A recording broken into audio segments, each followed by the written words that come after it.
What's up everyone, how are you all? Today we are back with another blazing Naruto story. What if Naruto found love in darkness, and destroyed the leaf for her kiss? If you enjoy then please like, share and do comments. In the village hidden in the leaf a young man lied on the white mattress of Konohagakure Hospital. His body covered with bandages, his entire right hand casted due to broken bones from his fight and his left leg broken from a fall, but it was all in all it was worth. He finally brought back the last Uchiha from the grasp of darkness. He finally fulfilled his once-in-a-lifetime promise. When he awoke, he saw Tsunade looking over his charts, and when Tsunade noticed he was awake she told him that he barely made it out alive if it wasn't for his Anbu squad mates bringing him and Sasuke back. Of course he gave that infamous grin of his and told her that there's nothing to worry about. Normally Tsunade would have hit his head for it, but not this time, seeing how injured he was, so she let it slide. Naruto sighed and looked out the window. It's been a week since he awoke and there's still no sign of his best friend and crush Sakura Haruno. He guessed that she wanted to spend more time with Sasuke to catch up, and that thought caused pain to his heart. It was true that Sakura still held feelings for Sasuke, but over the years when Sasuke wasn't around, his bond with Sakura strengthened and they've been close ever since. They were the best of friends, but sometimes he wished it was more than that. Normally when he gets injured badly, Sakura would be the first person he would see when he's awake and would have the most frequent visits among his friends, so seeing that she didn't even visit him at least once caused sadness to him. As the days go by, just about everyone paid him a visit except for Sakura and Sasuke. Even his Anbu squad paid him a short visit in the night. So far Sakura hasn't even visited him, and a young nurse was sent to check on him from time to time. He missed Sakura, he missed her company because she was one of the people that didn't made him feel so lonely. Sometimes he would ask the nurse where is Sakura, and she would reply saying that Sakura was busy and that's all, so he just leave it be. Another week passed and he was ready to leave, though Tsunade said that he shouldn't go on missions for a few more days till his hand and leg recovers. As he sat on the bedside he sighed. Sakura still hasn't paid him a visit yet, so he decides to pay them a visit of his own to his former teammates and see how they're doing. He quickly dressed himself with an orange long-sleeved jumpsuit with Anbu pants and walked out. He was still limping quite a bit, but nothing he couldn't handle, and upon reaching his Sasuke's room he opened the door slightly and saw that Sakura was pinned to a wall by Sasuke. Naruto was about to barge in and give Sasuke a beating when Sasuke started talking, and judging from the tone it was something serious, so Naruto decided to wait. "Sakura, remember what you said to me all those years ago?" She nodded slowly. She was so focused on Sasuke that she didn't even notice the door opened slightly. "Do you still have feelings for me?" "I am not sure." She turned away, avoiding his gaze. Sasuke took her chin and gently turned towards him, but her eyes wasn't. "Sakura, look at me." Slowly her eyes turned to look at his dark onyx eyes. Slowly Sasuke's face closed on her and claimed her lips. Sakura was shocked at first, but then she slowly kissed back. When they broke off, Sasuke smiled. "So does that make us a couple now?" "I guess so." "Good." Once again he kissed her and she kissed back, but for some reason something doesn't feel right at all. Sasuke, the boy of her dreams, is kissing her, but it isn't what she expected. She imagined that it would be filled with sparks and fireworks, but she felt nothing at all. She cursed at her doubts and pushed them away. "This is what I've always wanted, right?" Naruto slowly closed the door. His heart broke like a shattered glass. He always thought that maybe Sakura really meant what she said back in the land of iron all those months ago, but after witnessing that he felt stupid for believing such false hope. Slowly the young man walked a lonely journey home with his heart in shambles. Back in Sasuke's room, the couple had already stopped kissing and were not sitting across each other on the same bed while holding hands, talking about how are they going to spend their time with each other since they were a couple already. They were talking until Kakashi appeared out of nowhere sitting on the window. "Yo." His sudden presence shocked the young couple. "Kakashi-sensei, what are you doing here?" "What, can't visit my former students?" He noticed that the two were holding hands. Him interesting. No, it's just you appeared out of nowhere and we haven't seen you since the mission." "Sorry, I was busy with some reports and mission for the past few weeks."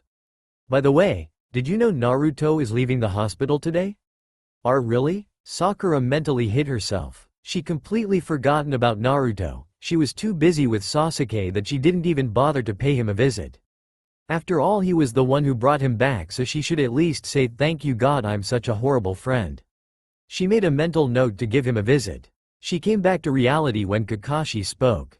So you guys want to have a team reunion dinner when Sasuke gets discharged? Sasuke shrugged his shoulders, giving no expression, while Sakura gave a happy smile. Sure. It would be great for Team 7 to unite again. Then it's settled. Ya nay. With that he disappeared in a swirl of leaves. Back to Naruto. Naruto slowly opened the door to his apartment. He gave a good look of the dark and cold living room and sighed. For the past few years that Sasuke wasn't around, Sakura would always accompany him from the hospital and back to his house. She would either stay for the night or stay until late night. They hadn't done anything intimate, but she makes the house look lively and warm, far from the cold and dark one he's seeing. He knows it will never happen again, but he would cherish the memories he had with Sakura. He noticed some of Sakura's stuff still around, so he made a mental note to return it back to her when he leaves again. He slowly walks to his bedroom and let himself fall on it. Tears started falling and he started to sob silently. This would be the first of many more to come, because for the first time in a long time Naruto cried himself to sleep. A few more days have passed and Sasuke was finally discharged. Sakura hasn't seen Naruto at all. She tried going to his house and knocked on the door, but nobody answered. She noticed that the house was dark and deserted, as if no one had been home for months. Now she finds herself walking through the busy streets towards the hospital to get Sasuke discharged. On the way she was about to pass Ichiraku's when she saw Naruto coming out, and from the looks of it he still hasn't noticed her yet. That's weird. Normally he could sense me from anywhere. Naruto, she called out. The voice he dreaded, and to be honest, Sakura was the last person he wants to see now. He quickly put on a fake smile and greeted her. Oh hey Sakura-chan. Long time no see. Sakura walked towards him. Yay, sorry. I was kinda busy for the past few weeks. Busy my ass, Naruto mumbled quietly. Did you say something? Huh? Oh no, no. Baka, she huffed. Should I tell Naruto that me and Sasuke are a couple now? She thought for a moment, then decided that she should just tell him. Oh yay, me and Sasuke just became a couple. She smiled. If his heart wasn't broken enough, the shattered pieces started to turn into dust. He forced a smile and gave a thumbs up. Congratulations Sakura-chan. That teme finally opened up to you, nay. Yay. That expression reminded of the same one he showed when she begged him to bring Sasuke back. It looked so forced, like he was in deep pain even though he's smiling. She noticed that his eyes lost the light he once had, now it looked lifeless. Naruto, are you okay? You look sad. She put a hand on his shoulder and he flinched. Naruto slowly took her hand away from his shoulder. I'm fine Sakura-chan, just tired you know. Not convinced, but Sakura decided to let it go. By the way, we are having a reunion dinner for Team 7 today. You should come. Sure Sakura-chan. Alright, see you tonight. With that she ran off to the direction of the hospital. Naruto stood there watching at her run towards the hospital with sad eyes. You should at least tell her that you love her, you know. Stop being a female with long brunette hair landed beside him with 4 more other people. Not now Hana, he growled. Dude, I agree with Hana. You should at least tell her. Naruto clenched his teeth and turned to them with anger and sadness in his eyes. And what good would that do? What's the point that I confessed to her when she just started her relationship with Sasuke? He clenched the fabric of his shirt near his heart. I made a promise to myself that I would do anything to make her happy, even if it was the cost of my own happiness. Telling her would only confuse her. It is time for me to step out of her life and let her live a happy one. So that's why you're requesting more S-rank mission to distance yourself from her. It's for the best. You're being a coward, Hana said. Naruto didn't say anything but walked away before turning over his shoulder. Meet me at the Hokage monument tonight. We're leaving ahead of schedule. They walked away. Hana let a frustrated sigh. That selfless bastard. He cares too much for the people around but doesn't care of his own well-being. She looked at Naruto with sad eyes. That Haruno is lucky to have a man that is so caring of her well-being and happiness. If only she noticed it. With that the 4 figures disappeared. A few hours later at a barbecue restaurant, Naruto and Kakashi were waiting for Sakura and Sasuke to join them. So far only a few words were exchanged and Kakashi knew that something was wrong. So he decided to test something. So you heard? Heard what? Sasuke and Sakura. He noticed Naruto tense up when those two names were mentioned. He noticed his jaw tightening and his hand curling into a fist. He inwardly sighed. It wasn't a secret that Naruto held feelings for Sakura. All of Naruto's former classmates knew, along with most of the people he knew, but incredibly Sakura hasn't taken a hint yet. All he knew is that Sakura still thinks that Naruto just had a childhood crush on her, but what she doesn't know is that he has fallen deep for her, so it's no surprise that this affected him greatly. Yes, she told me today. And you're okay with it? Naruto leaned on the wall with a frustrated sigh. I should be, but I'm not. It hurts so much because during my hospital stay, Sakura didn't even pay me a visit once, and when I was discharged and about to visit them, I was opening the door and do you know what I saw? Sasuke kissing Sakura, and she kissed back. Not only that, she lied to me saying that she was busy so she was unable to visit me when we all know that she was spending time with Sasuke. He fist tightens. After all I've done for her, and this is how she says thank you. Kakashi was about to say something when he heard the restaurant door open, showing Sakura and Sasuke. He saw that Sakura was latched onto Sasuke's arm, and when he turned back to Naruto he saw him turned away from the couple. Kakashi stood up and changed sides to sit next to Naruto. Sakura and Sasuke sat opposite side of them. Ohayo Kakashi-sensei, Naruto. Ohayo, Kakashi waved. Naruto turned up for a brief moment and gave a nod which surprised Sakura and Sasuke because normally Naruto would have given them a loud greeting. Soon Team 7 started eating and talked to one another, but Naruto was mostly silent throughout the conversation. Sasuke turned to Naruto and decided to start up a conversation with him. So Dobi, how have you been doing? Naruto forced a smile. Good. I've made a full recovery.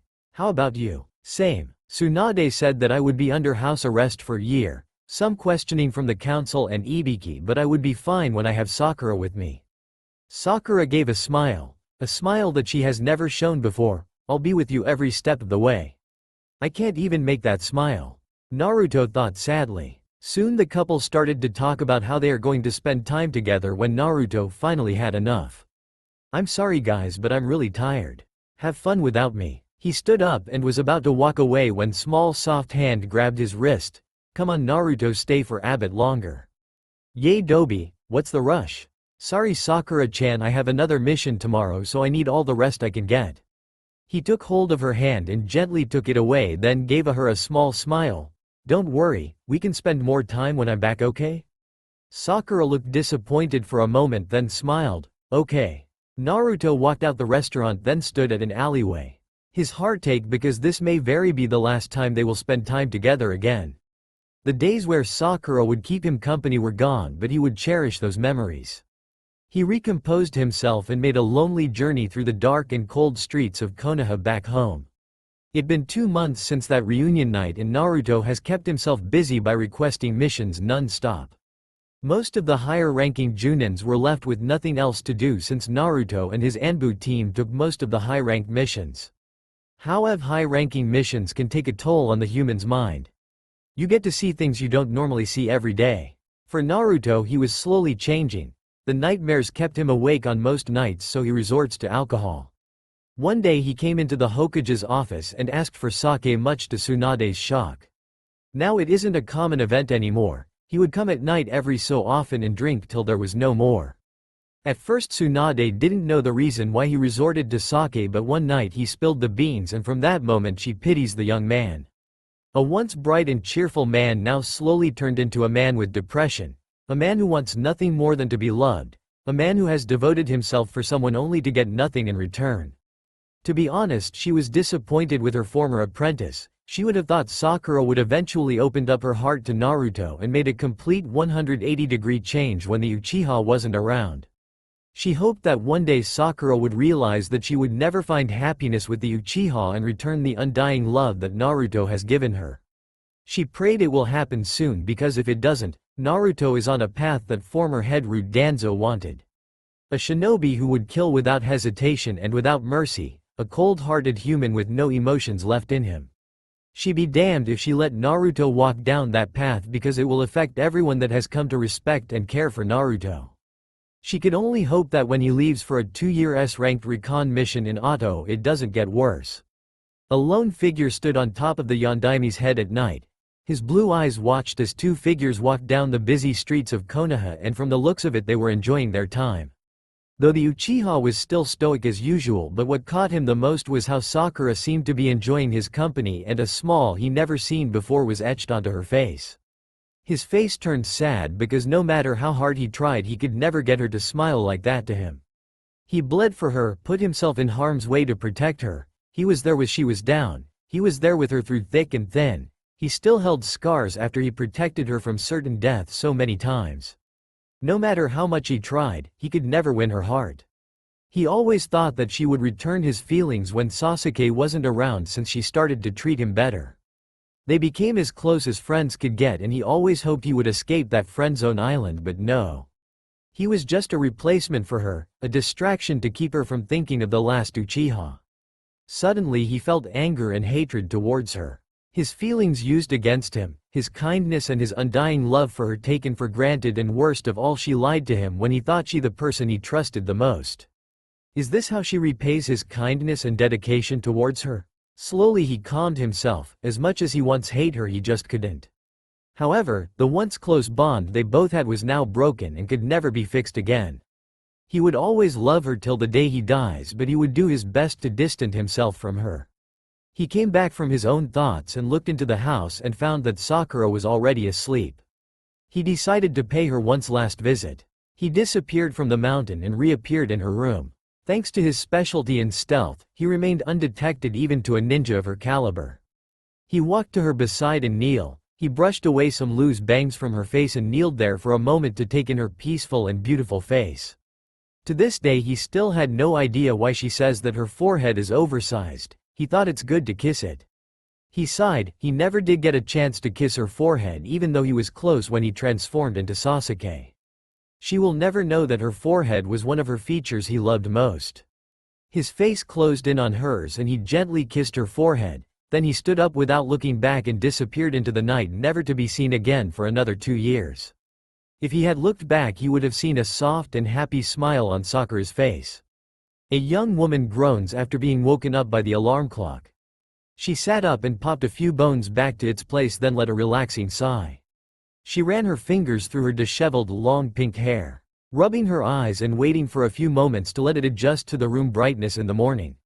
Finally adjusted, she took a photo frame on a small drawer by her bed and looked at it. They didn't even get a new team photo after Sasuke's return. She also remembered that they never truly went out as a team again, and it was all because of her. It had been 2 years since she found out that Naruto went out for a 2-year-long recon mission in hostile territory Otogakure and Iwagakure.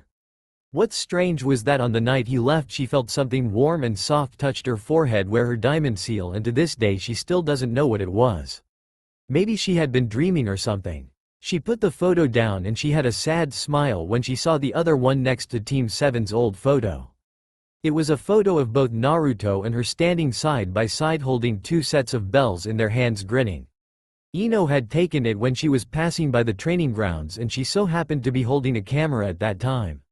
She picked it up and ran a thumb over Naruto's grinning face. How she wished she could go back to those times. She missed his company, his smiling face that could light up anyone's day, but most of all she missed him. It was a few days later she started to miss the blonde-haired ninja. She tried to forget him and focus on her relationship with Sasuke, but she started to doubt her feelings for the Uchiha. No matter how many times she pushed that small voice of doubt in her head, it would always come back. Sasuke wasn't a bad person. He did have a soft side, she later found out, but he's just Sasuke. He's cold most of the time, emotionless. He rarely replies her with more than a sentence, and she always had to start the conversations on their dates. Furthermore, she found out that he's quite possessive and forceful sometimes. His kisses were sometimes forceful and mostly possessive. It wasn't the loving kiss she fantasized she would have with Sasuke. In fact, nothing about her relationship with Sasuke was what she imagined. She always fantasized Sasuke and herself kissing lovingly, smiling, laughing, holding hands, and all sorts of stuff lovers would do. When Naruto walked out of her life, everything to her was gray. Naruto was the one who could always brighten up her day, and with him gone, everything was just boring. It was later then she realized that Naruto was more than a friend to her. When she compared her time with Sasuke and Naruto, she found out that she missed Naruto's company a lot more than her boyfriend at that time. Then one day Sasuke brought her to a quiet and did something that caught her completely off guard. Flashback. She followed Sasuke up the Hokage monument, wondering what was he planning. When they reached the top, Sasuke turned to her. To a normal person it may look like an emotionless face, but after dating this emo guy for almost a year she could tell which is which. It took a moment to read his expression, and it was a serious one, so she focused on the guy in front of her instead of the other one. He spoke, "Sakura, we've been dating for a while now." She nodded silently. "I think it's time we take it up to the next level." It took her a moment to figure out what it meant, then her eyes widened. "No, it can't be." Sasuke went of one knee and took out a ring, then held out to her. "Sakura Haruno, will you marry me?" Her breath caught, her mind went blank. Her whole body felt numb and she lost all awareness of her surroundings. It took her a moment to recompose herself before she could finally register what was happening, and that was Uchiha Sasuke asking for her hand in marriage. Her 12-year-old self would be screaming with joy, but she isn't 12 anymore. Moreover, her heart didn't belong to Sasuke anymore. She finds the situation pretty ironic, to be honest. Right now something straight from her childhood dreams was happening in front of her, and she didn't immediately accept, nor is she jumping with joy. Her 12-year-old self would be berating her endlessly. She looked at the young man in front her, a man she once imagined spending the rest of her life with, in sickness and in health till death do them apart. However, not until recently she started imagining life with another man. A man who would promise her endless happiness and joy, and that man was definitely not the man kneeling in front of her. "I'm sorry, Sasuke." Sasuke looked at her confused. "Huh? I can't accept this proposal. I just can't." Sasuke stood up. Anger and confusion started to creep onto his face. "Why not?" Sakura looked at him and gave a sad smile. "It's because I don't love you anymore."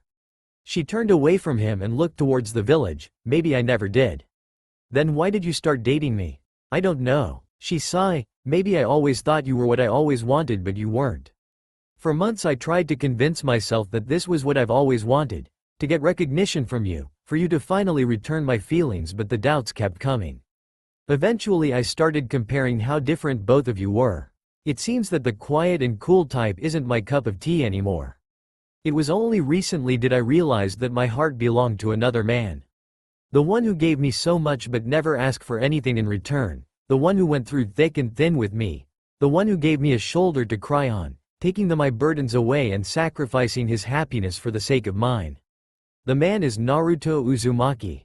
Sasuke slowly gave a small smile, then chuckled. "So the Dobi won the round as well." Sakura walked forward and put a hand on his shoulder. "You're a good man, Sasuke, but you aren't the one I want." With that she gave a kiss on his cheek and walked away. "See you soon, Sasuke." End of flashback. She was thankful that she still kept a close bond with Sasuke after their breakup. Turns out that she loves him more like a big brother than a lover, and Sasuke eventually admitted the same as well. Sasuke recently started dating another kunoichi, but a year younger than him. They met during an A-rank mission and they've been together for almost a year now. From the looks of it they seem to have good chemistry. She was happy for them. She put the photo frame down and began her morning routine. When she came out of the bathroom she saw a message bird waiting for her by the window frame. She walked towards it and took the message, then let the bird fly off. An A-rank mission? She rarely gets anything above B rank these days since she spends most of her time in the hospital. Her highest mission rank was B, and that was a few weeks ago. Thankfully she hasn't lost her physical fitness yet since she goes to sparring sessions with most of the rookie 11, but even though they were great sparring partners, she missed sparring with Naruto the most. Most of them don't really go full force against her since she's a medical nen, and the only who goes full force was Sasuke, but being the cold bastard he more on the provoking and harassment side, whereas Naruto would always encourage her to keep going, and it was because of him she became the most respected kunoichi in Konoha next to the Godem Hokage. It's a title she's proud of. She sighed. She never did thank Naruto for all he did. To this day she blamed herself for Naruto's departure. He was slowly drifting away from her and she didn't bother to do anything about it. She noticed that he was slowly putting distance between him and herself. She was worried at first but brushed it off, thinking that he's just busy or giving time alone and Sasuke and her. How stupid and blind she was to not even know the pain he was going through. She was aware Naruto held feelings for her, but she'd forgotten everything when she started dating Sasuke. What kind of best friend was she? She sighed, no point dwelling on the past. You can't change the past, but you can make a better future and make up for your mistakes. She went to her closet, undressed her nightgown and started dressing her ninja clothes. Her attire hasn't changed much ever since Naruto left, other than growing her hair out, since Ino said she looks better with long hair. Said she looks more feminine compared to her short hair since it made her look a bit tomboyish. She also figured that keeping her old attire showed her curves more. Her red shirt was slightly smaller and showed her stomach, and other than that everything is pretty much the same, except her new boots which Tsunade gave her as a birthday present last year. She finally dressed, tied her hairband and head out to the Hokage Tower. Walking down the street, she noticed that she attracted a good amount of looks, mainly from the male population. At first she enjoyed the attention since it proves that she finally filled out her assets, mainly her butt, but it started to creep her out later since she heard a few gossips of what perverts would want to do to her body. As long as they don't touch her or anything that involves physical, she's fine with the looks, but it doesn't mean it never tends to scare her. Deciding she gained enough looks, she headed for the roofs and started jumping over them towards the Hokage Tower. Upon reaching, she found out that she was the latest. She apologized and stood at the back for Tsunade to start her mission briefing. Looking around, she found Sasuke, Ino, Kakashi, Sai were her teammates for this mission. Tsunade stood up, "I'm glad you all could come. As you know, this isn't a ranked mission, so be careful, especially you, Sakura." Sakura nodded in understanding. "We got a letter from a village near the border of the fire country saying that they've been experiencing an unknown epidemic, so that's why I'm bringing Ino along with you, Sakura, since both of you are the best we have. We already have an Anbu squad stationed there to protect the village from incoming threats." "Any questions?" Sai raised his hand. "Why send an Anbu to guard a village when we could just send a squad of Chunin?" Well, the Anbu squad was just returning from a long-term mission and they were close by to the village. They were the ones who sent the letter to us. "Any more?" No one answered. "Good. You leave in 2 hours." With that, the team left to prepare their gear for the mission. 2 hours later, the team already readied at the gate now await for Kakashi to find his way through the path of life. Who knows, maybe a litter of black kittens and a mother cat decided to cross his path. When he finally reached, he was about to give his usual excuse when the team already left for the trees without him. Shrugging, he went for the trees and caught up with them. He quickly went to the front of the team since he was the team leader. He noticed that everyone was quiet, no one said anything since there was nothing else to be said. It was a calming type of silent. That is until Sai decided to start talking. "So ugly how you've been," said Sai with a fake smile. Sakura turned to him with the most innocent smile. "Care to repeat that name again?" Before Sai could speak, Ino already covered his mouth. Now Sakura, I'm sure he didn't mean it." She started rubbing his head with her fist so fast that you could have smelled smoke emitting from his head if you were near him. "Right, Sai?" She gave her own sweet smile, but he knew better that if he said that word one more time, he would be facing 2 enraged kunoichi. So he just nodded. Why do people feel insulted when all he's telling is the truth? He thought for a moment, then took a book from his pouch. There the title wrote, "Understanding Human Feelings." He read the book for a while till he noticed his male raven-haired teammate was silent. He decided to start a conversation. "So Duck, finish that sentence and I will make sure the title of goes to you." Well, that certainly shut him up.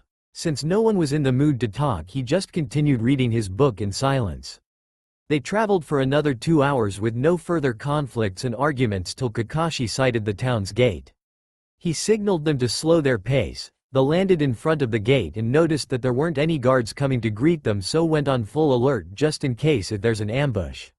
They walked through the dirt road leading into the town. They noticed that there weren't many people walking around. Suddenly, out of nowhere, a female Anbu with long chestnut hair stopped in front of them. The team went on guard for a moment, then noticed the tattoo on her shoulder. It's a tattoo all Konoha Anbu nens. Every village has their own tattoo patterns and Konoha's one has a swirl-like pattern to it. The Anbu agent spoke. "So I'm guessing you're the team Tsunade sent you?" "Hi," Kakashi said. "We can skip the introductions first. Now I need you to follow me to the town hall to speak with the mayor regarding the epidemic." The team nodded and followed the Anbu, jumping onto the roofs. Upon reaching, they found a male Anbu waiting for their arrival. He had similar raven hair like Sasuke but only shorter. On his back were two ninjutsu, and you could already tell he's an experienced dual-wielding swordsman. "The mayor is waiting for you. Follow me." The team nodded and followed the Anbu agent to the mayor. Walking in the town hall, the interior design of the building was pretty classy with several colorful vases, some flowers, an inside water fountain in the middle of the entire building. This town mayor had to be pretty rich to build this kind of building. They also just noticed that there weren't many employees walking around them. Most of the town residents got sick, including the staff members of the town hall, if that's what you're wondering. They nodded in understanding, but Sakura had a questioning face. What could cause the entire town to fall sick? They continued walking till they came upon a flight of stairs. They walked up to the second level and continued walking down the hallway to the mayor's office. There were several rooms for the senior staff down the hallway, but most of them were closed, signaling they weren't around. They finally reached the mayor's office, and the Anbu agent knocked a few times before hearing a male voice telling them to come in. They went in and they were greeted by a middle-aged man, probably in his 50s. They were slightly shocked because even though he looked pretty old, he still had a pretty fit figure, but the most noticeable thing was how shiny his bald head was. It was so shiny that the sun shining through the window reflected to Sasuke's eye, causing him to cover his eyes. The man stood up and greeted them. "Ah, so you're the team that Hokage-sama sent you." The team bowed back with respect. Kakashi stepped forward and shook the mayor's hand. "Hi," answering the mayor. "Ah, if it isn't Kakashi Hitaki the copycat nin. Hi, that's me call me Saitama. Saitama-sama." The man gave a genuine smile. "Please Kakashi, there's no need for such formalities.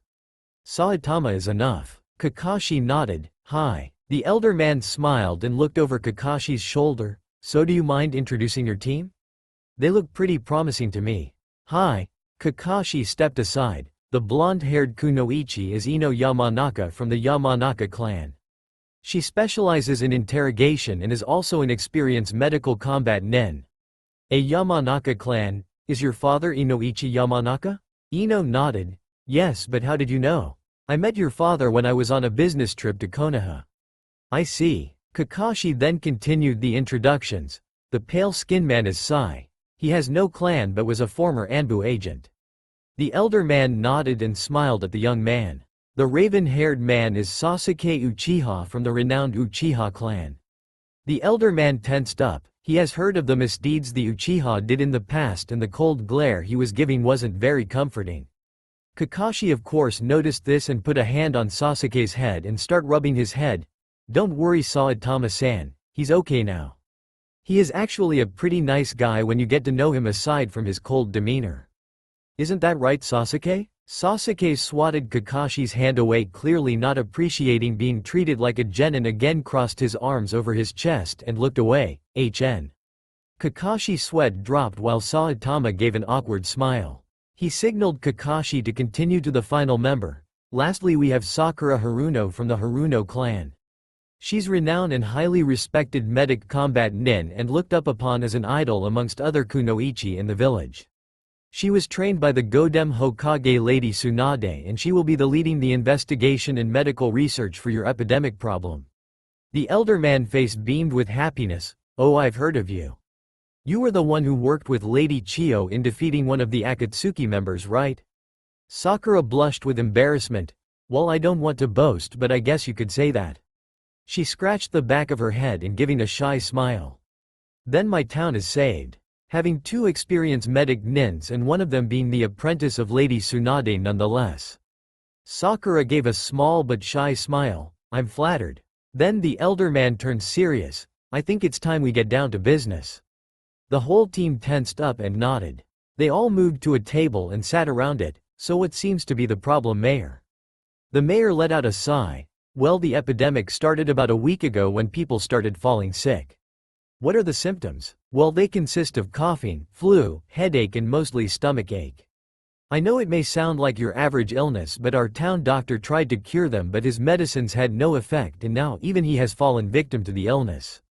Sakura put a finger on her chin and started thinking. "What is your main source of food?" "Cows and pigs, but we also have a paddy field not too far from here." "I see." Well, maybe that's where the source of the problem is. I think it's best we should start our investigation there, don't you think, Kakashi-sensei? I don't know, he shrugged, but since you're the medic here I'll just follow you. Just before they could continue discussing further, a staff member came crashing in. Saitama-sama. Saitama stood up. What is it? Bandits. They're closing in from the main gate. Just before Saitama could answer, Kakashi's team already stood up. We'll deal with them. Wait, I already got. Before he could finish, Kakashi and his team already left. Anbu agents, he sighed.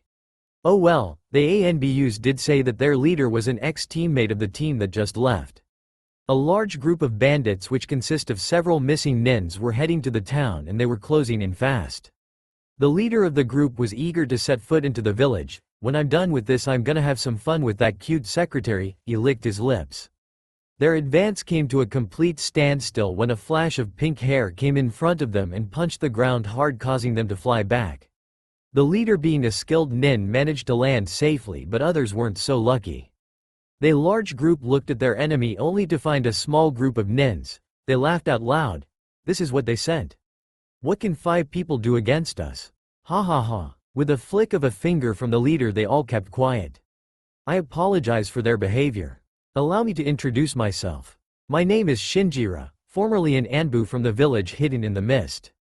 You must be the team Konoha sent, am I right? Kakashi stood in front. Well, since you're so kind to introduce yourself, so why not I return the favor? Kakashi Hitaki, aka the Copy Nin, and this is my team. Ah, Kakashi Hitaki, it is such an honor to meet you. Now why don't you introduce your little team, especially the blonde and the pink-haired cutie, he said, licking his lips. Sakura and Ino glared at the man, clearly wanting a piece of him. Shinjiro gave a sick smile. No? Well, don't worry, when I'm done with this battle you can all the time you want to introduce yourselves to me and my men later. Sounds good? The group of men cheered. Sakura and Ino heard whispers of what sick things the men were going to do them if they were to be captured. They shivered with disgust. They would rather die than giving these men the pleasure of raping them. Suddenly Shinjiro ordered them to attack and Kakashi's team went into battle stance. Shinjiro took on Kakashi while the others deal with the rest of his team. Sasuke quickly activated his Sharingan and unsheathed his Kusanagi while Sai drew multiple lions. Sakura and Ino, being the team's medic, stayed back for support. Kakashi activated his own Sharingan and took out a kunai to block Shinjiro's ninjutsu. As their weapons grinned against each other, they looked at each other eye to eye. Shinjiro gave a sick smile. I'm pretty sure that pink-haired girl would make a fine slave for me and the blonde can be my men's play toy. Great idea, don't you think? He gave a sick smile. Kakashi growled, you stay away from them. They jumped back. Kakashi did a few hand signs. Koton Gokaku no Jutsu. He sent a large fireball to Shinjiro, who did his own hand signs. Doden Doryuheki. A mud wall came up and blocked the fire jutsu. Kakashi was impressed because that was a B-rank jutsu, which meant that Shinjiro is not to be taken lightly. Kakashi took his kunai and charged forward and started a barrage of attacks at Shinjiro. He almost dodged everything, but Kakashi managed to get a kick to his stomach and sent him flying backwards. Having gained some breathing space, he turned to his team to check on how they are doing. He saw that they were doing well, but they were slowly surrounded by the sheer amount of enemy. He did a few hand signs and turned towards the large zerg of enemies. Futon Daitopa. A powerful blast of wind blew away a large portion of the enemy surrounding his team. Sasuke gave a nod of appreciation for his help. When Kakashi turned back, Shinjiro was already gone. He turned back to Shinjiro, who already got him. Lucky shot. With that he charged forward with and started his own series of attack on Kakashi.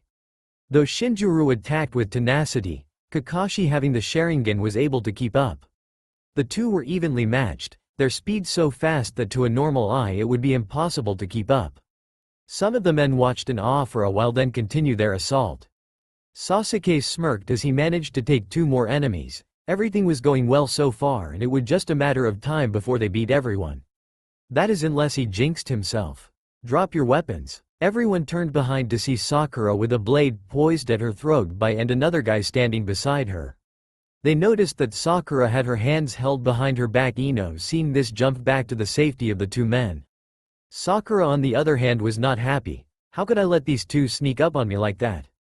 Sakura tried to break free from the man's hold with her superhuman strength, but the hold wouldn't budge. This guy is adding chakra to his fingers to hold me. The battle stopped and everyone was silent. Kakashi and his team were tense and were already trying to form up a plan to rescue Sakura. Shinjiro smiled at Kakashi. "Well, looks like I'll be getting my prize earlier than expected." He gave a wicked smile. Kakashi growled at him, trying to think of a plan, when he noticed the man beside Sakura started to get too close for comfort. The man beside Sakura was too close for her comfort. He started to caress her face, but Sakura turned away and glared at him. "Feisty one, aren't you?" He traced a finger over her slightly exposé stomach, then stopped and stepped back. "Abbott. Such erotic clothes you wear, my little blossom. Now why don't you show us your assets?" With that he walked forward and started to lift the hem of her shirt. "I wouldn't do that if I were you." A random voice spoke. All eyes looked to the source of that voice to find a man under the tree shade standing on branch looking over them. "Who the fuck are you, faggot?" Suddenly the man threw a kunai and went right past the man's face. "Haha, you." Before the man could finish, a thundering sound could be heard and the man on the branch suddenly disappeared, on to reappear behind him in a yellow flash. In broad daylight, everyone could see he was dressed in Anbu attire. The Anbu grabbed the man's face from the back and slammed it down to the ground hard. Then in one swift move he was already behind the man who was holding Sakura hostage and did the same to him just as he had done to the man previously. Sakura, already free, rubbed her wrist to check for any signs of bruise but found none. She looked to the Anbu beside her. He had sun-kissed blonde hair that seemed to defy gravity, and, could it be? There on the side of his face where the mask didn't cover were whiskered marks. Naruto? Tears starting to form. The man turned to her. She could see his cerulean eyes. It has to be him. Long time no see, Sakura. The large group of bandits looked at the new arrival with shock expressions. The Anbu agent in front of them just took out two bandits holding and freed a hostage in a blink of an eye. Then suddenly four more Anbu agents appeared from thin air. They stood around the Anbu with striking blonde hair. The bandits still felt confident as they outnumbered the ninjas 10-1, but taking another look at the Anbu agents in front of them, then only they realized that they are in deep shit. "Oh shit," one of the bandits said. "It's them," another one said. "Yay." One of the bandits started shiver with fear. Konoha's night hunters and their leader. The demon assassin. "Ah, so I'm famous even amongst you guys, nay?" Naruto took a step forward and the bandits took a step back. Kakashi's team looked on in awe. Here an army of bandit are getting pushed back because of one single man. Naruto took another step forward and the bandits this time took 2 steps back. He shoved his hands in his pocket and looked at them. His red slit eyes can be seen through his Anbu fox mask. "Now I'm giving you a chance to live. Run now and never bother this town again, because if you do, well, that's for you to find out. Care to take the risk?" The bandits couldn't take it anymore. They just dumped all their weapons and ran away as fast as they could. Naruto did a hand sign, and to Kakashi's team's surprise, the 9-tailed fox, Kurama, poof into existence. "What do you need, kid? I was having a nice nap." He growled. "Look in front." Kurama looked in front and grinned evilly. "No killing," Naruto said calmly. Kurama growled with disagreement. "But you can play with them all you want. Go exercise, Abbott, you obese fox." And with that Kurama disappeared in a red flash. Naruto looked around and saw that Shinjiro was still here. Raising an eyebrow, Naruto decided to leave that man's fate in the hands of Team Kakashi. Shinjiro was a man with pride, and seeing how Naruto paid no interest to him ticked him off. Suddenly he disappeared from Kakashi's point of view. Cursing for his lack of alertness, Kakashi looked around to find any sign of the rogue nin. Out of nowhere Shinjiro appeared behind Naruto with his blade poised to cut Naruto's head off. "You think just because you're the demon assassin that I'm not afraid of you? Ha, think again." "Shit," Kakashi cursed, adding chakra to his feet to try to stop Shinjiro. "Naruto!" Sakura shouted. Everything seemed to be in slow motion for Sakura, and she noticed that Naruto's Anbu teammates didn't even seem to be worried or scared of the danger that Naruto is in. As a matter of fact, they looked calm. She turned back to Naruto only to widen her eyes. In a quick moment, Naruto backhand parried Shinjiro's blade with his own without even looking, then flashed behind Shinjiro and kicked him on the back, causing to stagger forward. He turned around to meet the cold blue sapphire orbs of Naruto's eyes. Shinjiro stood up again and tried to do hand sign, but Naruto threw a kunai at him, but Shinjiro dodged it with ease. Shinjiro smirked and was about to insult how bad Naruto was at throwing until he caught a glimpse of the kunai and his eyes widened. Naruto disappeared in a flash and appeared next to Shinjiro while the kunai was still in midair. Shinjiro tried to turn around, but it was already too late as Naruto stabbed him in the back. Naruto pulled the blade out of the Shinjiro's back, flicked away the blood and put it back into its holster. Shinjiro was wide open as he slowly fell to the ground in his own pool of blood. "I am possible," was the last word he spoke before his passing. Naruto turned around and walked past a shocked and terrified Sakura. "If you need me, you can find me in my hotel room." With that, Naruto disappeared. When he disappeared, Sasuke turned to Sakura, who was still staring at Shinjiro's dead body. He walked towards her and put a hand on her shoulder, startling her. "Hey," she turned to him. "You okay?" Sakura nodded and gave a small smile. "Yay, I'm fine." "If you say so." With that, he walked away. Kakashi called everyone to gather up on him and head back to the town with the rest of Naruto's Anbu team.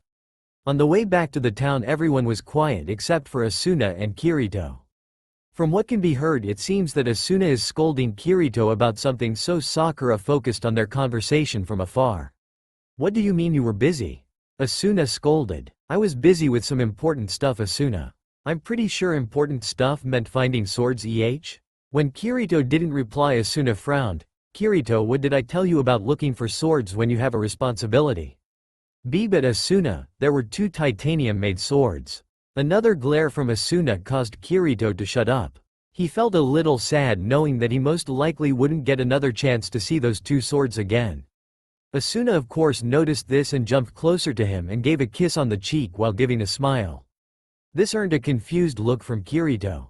"Don't worry, we will go see them when we leave town and maybe even buying them. I'm sure it wouldn't put a dent in our savings." "Sounds good?" Kirito's eyes brightened with joy and nodded happily. Sakura of course was curious of their relationship but decided not to dwell into other people's personal life, but her curiosity got the better of her. "So are you guys a couple?" Kirito and Asuna looked at her with surprised faces. Just curious." Asuna smiled back at her, which caused Sakura to return a questioning look. "We are couple but married couples." "When were you 2 bonded?" "About a year before the recon mission, but we were already a couple long before that." "I see." Another question popped up. "Wasn't it hard trying to get married while being an Anbu agent?" "I'm sure there were certain conditions that had to be met, right?" "Well, actually Anbu agents getting married is sort of a taboo thing in the organization since the lifespan of an Anbu is pretty low, and when we asked the High Commander that we wanted to get married, he objected at first, but Naruto helped us out since he was the commander's most trusted agent, so he eventually gave in and allowed us to get married." "So how was the wedding?" "We didn't have one," Kirito said. "Huh? What do you mean?" "Unlike normal ninjas who can get married publicly, we Anbu agents have to do the exact opposite of that. Meaning that no one can know that we are married or having a relationship because it might give an unnecessary advantage to the enemy. So instead of a wedding ceremony, we were married through paper signing.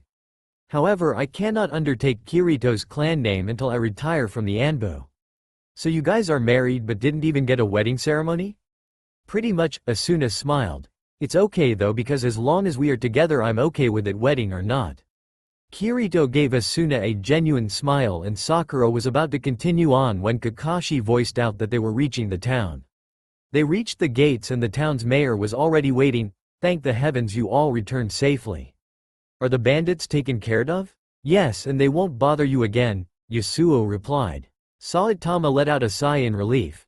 "Thank you so much, because if it wasn't for you I might have been fighting them instead with my bare fist." He laughed, but when no one followed suit he stopped. Then he saw Sakura. "Ah, Sakura-san, I've been waiting for your return. My medics and doctors are eager and excited to meet you. You can head to the town's hospital research lab and start your cure for this strange epidemic. I hope my medics and doctors meet your expectations, Sakura-san." Sakura gave a smile. "I'm sure they will. I'll head there as soon as I'm done here." Saitama nodded. "If you need me you know where to find me," and with that he walked away. Kakashi team and Naruto's team gathered up to discuss what they were gonna do. After a few minutes everyone went to their intended destination. Yasuo and Sasuke were going to meditate. Hana and Sakura were going to help out with the cure for the village while Asuna and Kirito went and looked for the dual swords that Kirito was drooling over previously, and Kakashi head to the hotel to meet up with Naruto for old time's sake. Meanwhile, Hana and Sakura were en route to the town's hospital, and up till now Hana hasn't even spoke a word to Sakura, and it questioned her. She was hoping that Hana start up a conversation and from there on they could go to introductions, but as far as she was concerned Hana wasn't gonna start talking unless she does so. She read of Hana's profile before. Hana was the medic for Naruto's team.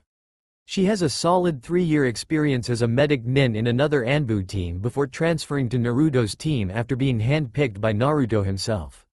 So far from what Sakura could find was that Hana had a pretty similar fighting styles as Sakura, but instead of using chakra-enhanced punches like her, Hana uses a ninjutsu with enhanced chakra to make the blade stronger. Moreover, Hana has more combat experience than her since she's an Anbu agent and has a lot more experience in treating patients under intense pressure with panic and chaos surrounding her. Now seeing Hana in person after Sakura felt that she has so much more to learn as a ninja and also as a medic nin. Deciding to break the torturing and awkward silence, she started up a conversation with Hana. So how did the mission go? Good, Hana replied. Was it tough? Yes. Sakura was getting annoyed with the short answers she was getting from this Anbu agent, but she could express it out loud since Hana is actually Naruto's teammate, and showing her anger would only give a bad impression of her, so she pushed her anger down. Then another question popped in her head. She always wondered how's Naruto like when he's on Anbu missions, seeing as he always seemed to have a bright and sunny demeanor around her when he isn't on duty, but the last time she saw him was 2 years ago. Curious, she asked Hana once again. So how's Naruto always like in the Anbu? Her question earned a confused look from Hana, as if Sakura just asked the most stupid question in the world. Of course Anbu agents were supposed to be serious when on duty, or else they wouldn't be called Anbu. Sakura tried to recover. Well, because when Naruto was always cheerful around me when he isn't on duty. I'm just curious. Hana stopped and turned her head to Sakura and stare at her. This caused Sakura to feel nervous. She felt like a student back in the academy that just gave the wrong answer and the teacher was staring at her for giving an improper answer. Then Hana turned away. Why do you care? You didn't even care when he told you he was finally promoted to become an Anbu captain, so why now? Hana said. Sakura couldn't answer that question because she didn't even have one. It was true that Sakura didn't even pay attention to Naruto's happy expression to her when she was told that he would be promoted to captain rank. She could remember that day clearly, and how she just brushed him away saying that she had a date to attend and he was in her way. Hana didn't even wait for Sakura, instead she just continued her walk towards the town's hospital. Upon reaching the hospital, they told the head medic of the hospital that they were sent by the mayor, which in return the head medic bowed profusely, claiming that it was an honor to have 2 very experienced medics here, and since Sakura was a world-renowned medic, most of the doctors and nurse came and greet her. After a few minutes of greeting, Sakura and Hana pushed through the crowd and head to the hospital's research lab. When they entered, they were greeted once again by the medics and doctors who were tasked to work under them. After that, Sakura took an overall look of them and saw that they looked experienced enough, and after a few rules and introductions they started on their research for their cure. Sakura, having more experience in the lab, stayed back while Hana took some volunteers out to find the source of the sickness. After a few hours, Hana and her team returned and handed Sakura's team a few samples gathered from potential spots that could have caused such an outbreak throughout the town. Sakura found out that she and Hana worked quite well together, but she was further surprised by Hana's wide range of knowledge in the medical field. She knew that as an Anbu team's medic she was supposed to be knowledgeable, but she didn't expect that Hana knew so much more. Sakura had clearly underestimated her, and now she has a newfound respect for the Anbu agent. After a few more hours of working, they decided to call it a day and head to the hotel for a meeting. The walk to the hotel was silent, and this time Sakura didn't even try to start up another conversation. Instead, she was lost in her own world.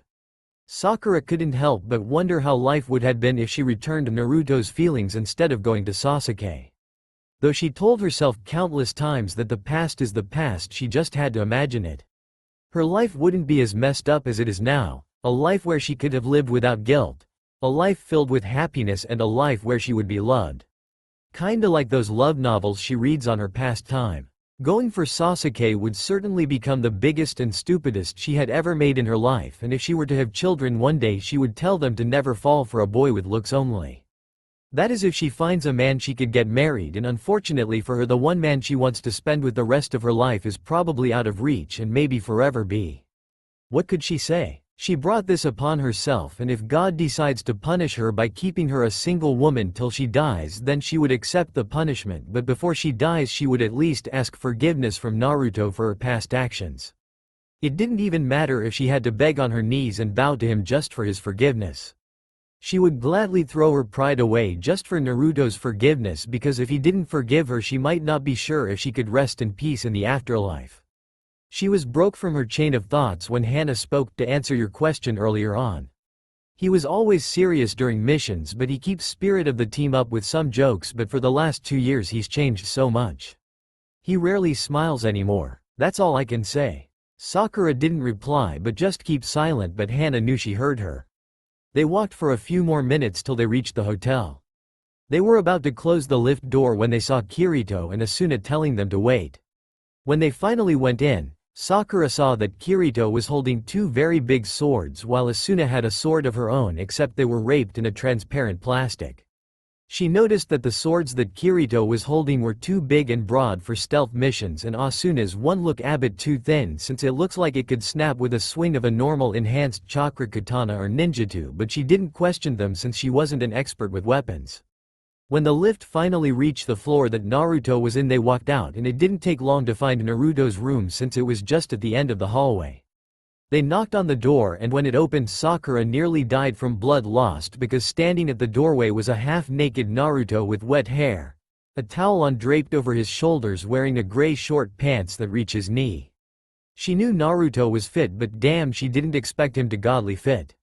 Naruto made way for them to enter without a word and walked to his bed, which was being occupied by Kakashi at the moment, who is reading his orange book again. Sakura was about to go and teach him a lesson for reading the book openly when Naruto pulled out the same book from his bag. He was so going to get it. She stormed towards him and stood over him.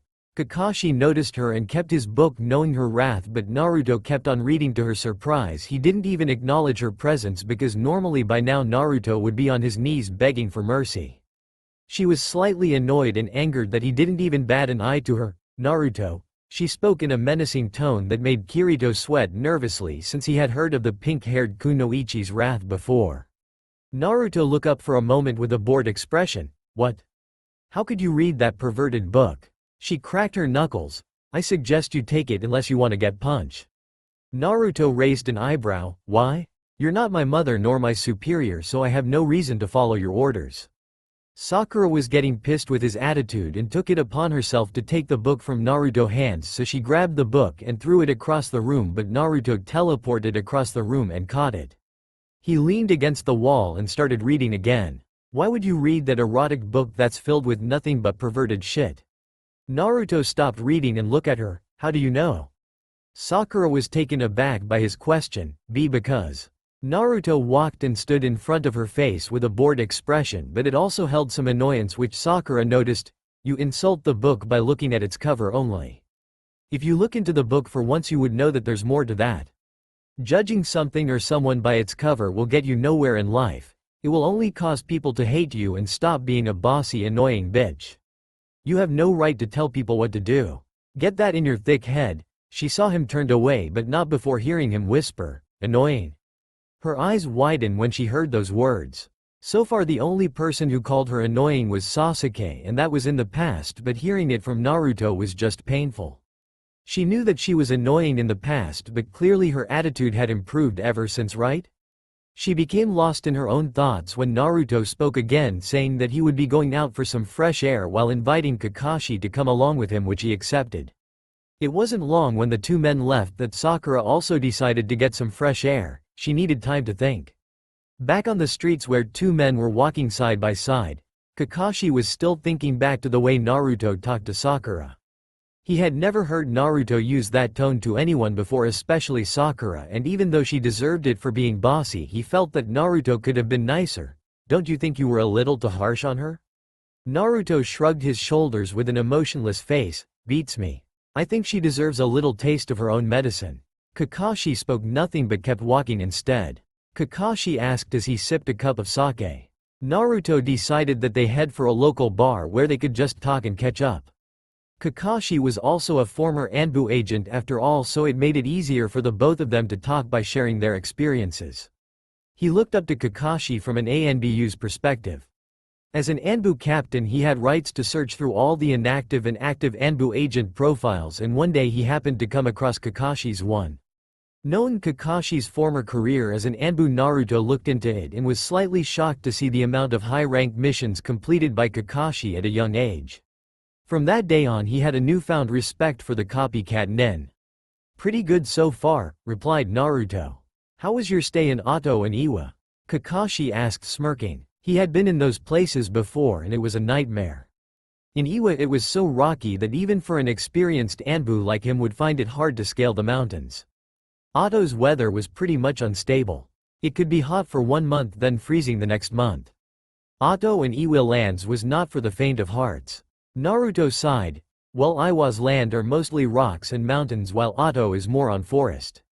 They have amassed a large force of nins already and their Anbu force have increased in terms of size, but if you're talking about their skill then they are as good as your average Chunin.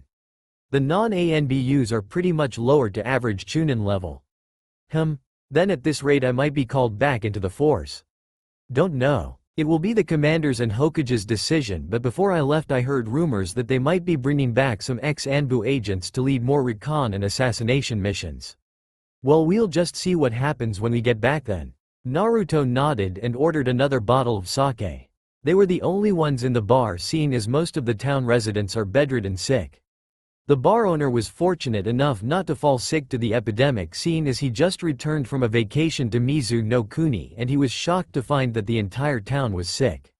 He planned to close his bar earlier than usual, seeing as there were no customers until he saw the two ninjas. After ordering another bottle, the two continued to drink in silence until Kakashi came up with a question he's been wanting to ask ever since that small argument between Naruto and Sakura. "Do you still love her?" "Who?" "Sakura." Naruto shrugged and casually drinks his cup while Kakashi waited for his answer. He was aware that Naruto still held feelings for the pink-haired medic before he left for the 2-year-long mission, and that is a long time. Feelings disappears over time, and when you separate from a certain person your feelings tends to disappear and you start getting distant with that person, seeing as that you don't see them anymore and rarely keep in contact with them, but that doesn't mean they will be gone for good. Even after separating for a long time, the feelings they once held for that certain person might return when they see them again. In Naruto's case he wasn't sure anymore, since the feelings he held for Sakura were true and strong indeed, but when he left they became distant already. He was broken from his thoughts when Naruto gave a small laugh, but it wasn't a happy one, it was filled with sadness and sorrow. "I wouldn't say that I still love her, but the feelings are still there." Naruto sighed. "Is that a good thing or a bad thing?" Naruto shrugged. "Beats me." Kakashi wanted to continue but decided that the topic was too sensitive. Then he saw Naruto stood up. "We're leaving. Everyone was probably waiting for us." With that the two nins left the bar and head straight back to the hotel room. The night was silent as the two walked along the dirt path that leads to their hotel room. While walking, Kakashi looked at Naruto from the corner of his eyes and studied him for a while. So far until now he noticed that Naruto hadn't even smiled once, which was pretty shocking for him because Naruto literally smiles wherever he goes. No one could wipe that smile of his face, and it was because of that smile he had made lots of wonderful friends. Seeing this quiet and emotionless Naruto was weird for him. He knows being in Anbu you're trained to keep your emotions and feelings away in case it would affect the mission, but Naruto wasn't the type that could change too easily.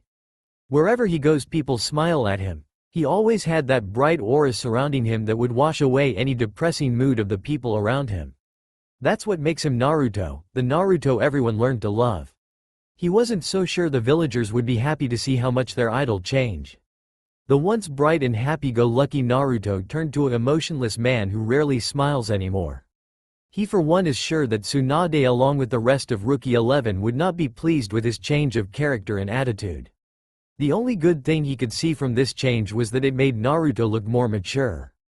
Meanwhile the man walking along Kakashi was also lost in his own thoughts. "Do you still love her?" Kakashi's words rang deep in his mind. He couldn't help but wonder. So far in his life he had only loved one person and one person only. Thanks to Sakura he had achieved what many took several lifetimes to achieve. He had defeated the demigod Pain, killed several S-rank missing nins, became one of the accomplished and decorated Anbu agent in history, controlled the great Kyuubi and befriended him, mastered his father's legendary technique and upgraded it. Sakura was the one who pushed him to greatness, but it was also because of her that he changed.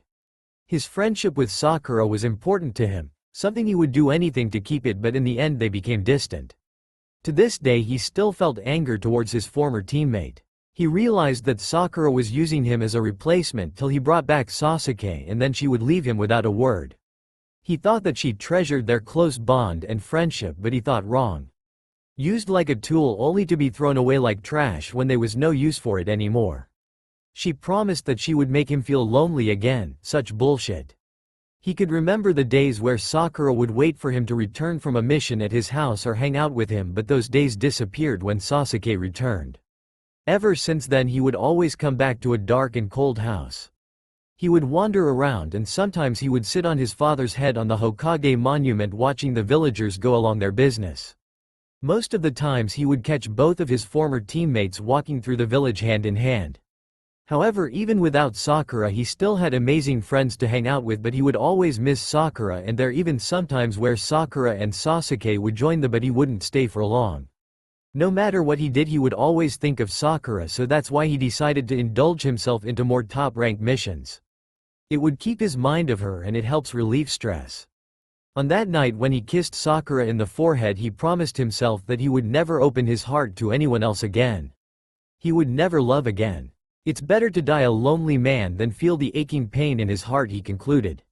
He came back from his thoughts when Kakashi snapped a finger in front of him.